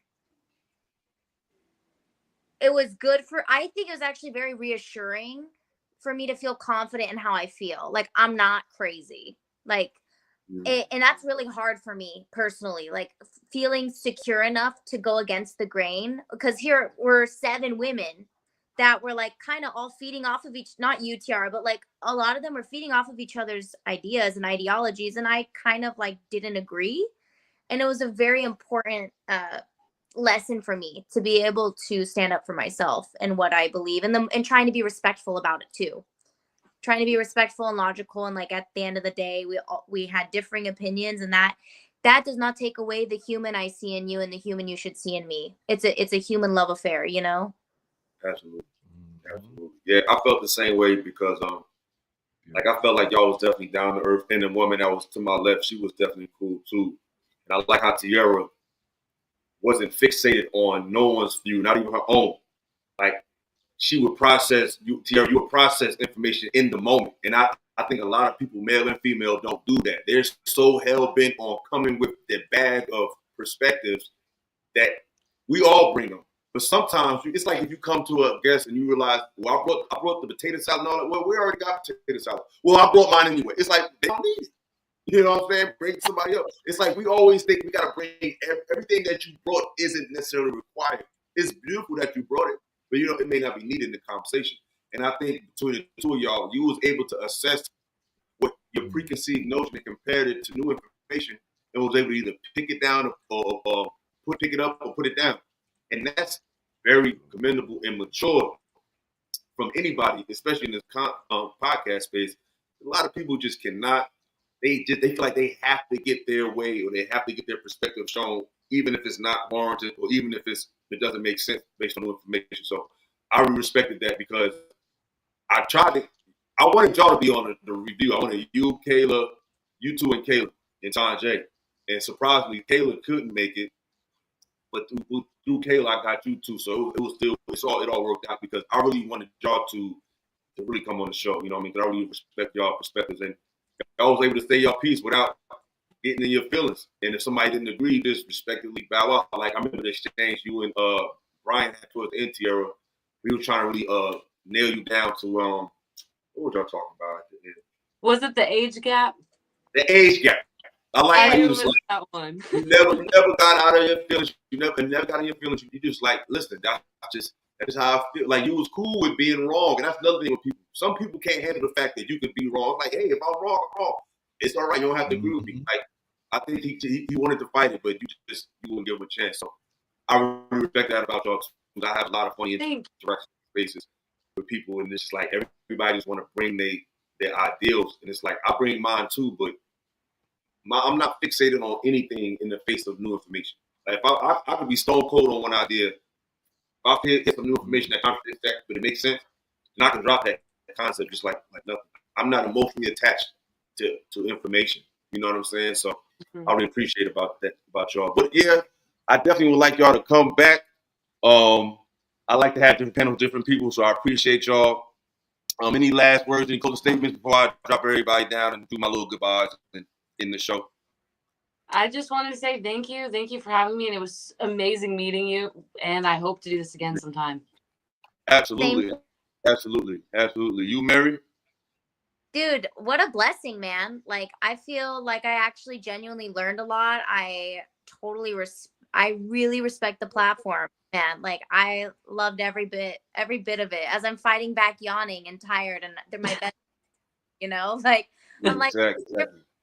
Really appreciate it, and really appreciate meeting the people and meeting you and you reaching out, and like, I would love to listen again. Appreciate y'all. I really appreciate that. I thank y'all for that. It means a lot. What about you, Clout? You know you my boy. You always welcome to come through, man. Any last words, my brother? Yeah, man. Nah, I agree with everything you were saying, man. What I liked when I watched the whatever podcast is I definitely thought that out of all the podcasts I watch, you know, especially ones that have a female panel, I felt like that conversation was so productive and everybody respected each other's points and everybody listened to each other. And like you said, especially Tiara, she was disagreeing, but she was disagreeing with like, you know, she was sticking to her guns and she was coming with her facts and ideas. And when you hit her with something, she was like, oh, okay, you know, and I like to see that on, you know, in general. And just as far as this one goes, I mean, again, it was a great experience. You know, I always rock with you. I always tell you, I feel like you have a skill at articulating especially in this area, and also making people feel comfortable, that I feel like is absolutely needed in this space. Because usually when you get on here, it becomes like man versus woman. It becomes, oh, let me find a way to get you in an aha moment. You know, let me see how I can go viral. And I really love that, you know, just the human level of this, where it's like you can acknowledge people's points. You can acknowledge, you know, when they're saying something valuable, and we can bring it all together to all find common ground, because that's really the whole point of all of this. Like, the reason why we're all here at the end of the day is to solve problems, find common ground, and I would hope, make our lives and our communities better, you know? So I appreciate you for putting in the effort to make that happen.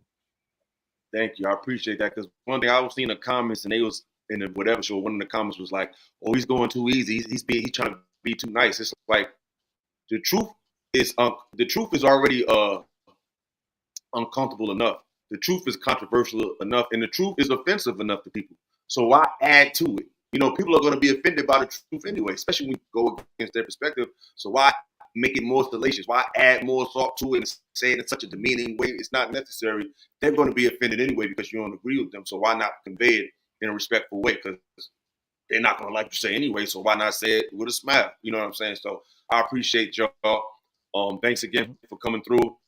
We'll be in touch. Shout out to Clout. Appreciate you, brother. Shout out to Mary. We'll be in touch. Appreciate you for pulling up. I really appreciate you. Shout out to Tierra. You're always welcome to come on the platform and share your ideas. Thank you once again for pulling up. I really appreciate you. Thank you. No doubt. All right, Team Illa. We got another one. I appreciate everybody for pulling up. You know what I'm saying? Y'all was a little stingy on the super chats tonight, but it's all good. Y'all know me. I do it for the love. You know what I'm saying? If you want to support, you can. You know what I'm saying? You can always hit the super chat. Even after hours, the super chat is the cash app, definitely 24 hours. You always hit that. You know, I'm trying to bring quality conversations. I'm trying to be in different spaces. Support your boy. I gotta pay for flights.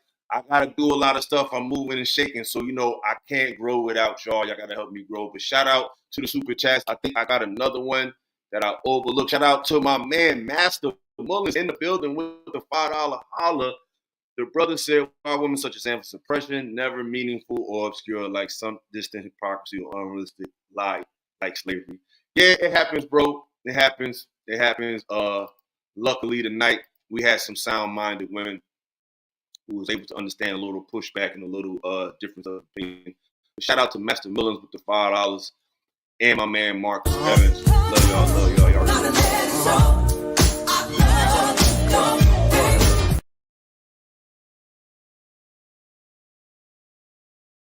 Yeah, for pulling up. Hold on. Thank y'all for pulling up. Please go check out the whatever podcast. I was on the episode, the second to last episode. Run it up. Leave a comment. Let them know you support Team Illa. Hit them with the hashtag Team Illa. If you support your boy, please pull up when I'm on other channels. Show some love in the chat. But go run up the views. Go run it up. Let Brian know he need to bring me back, even though I believe I will be. But let him know. Go put that hashtag Team Illa over there. And yes, there's been another episode of Philosophical Radio. Peace and love, y'all. And I'm out. Them niggas shrink around you, man. You know what I'm saying? They just in the space probably before you was a little bit. You know what I'm saying? But them niggas shrink when you come around. That's why them niggas don't want you around. Situation with the genders and all of that shit that we've been hearing about. And there's nobody better than the gore. Philosophical to come set that bitch off. Yo, you know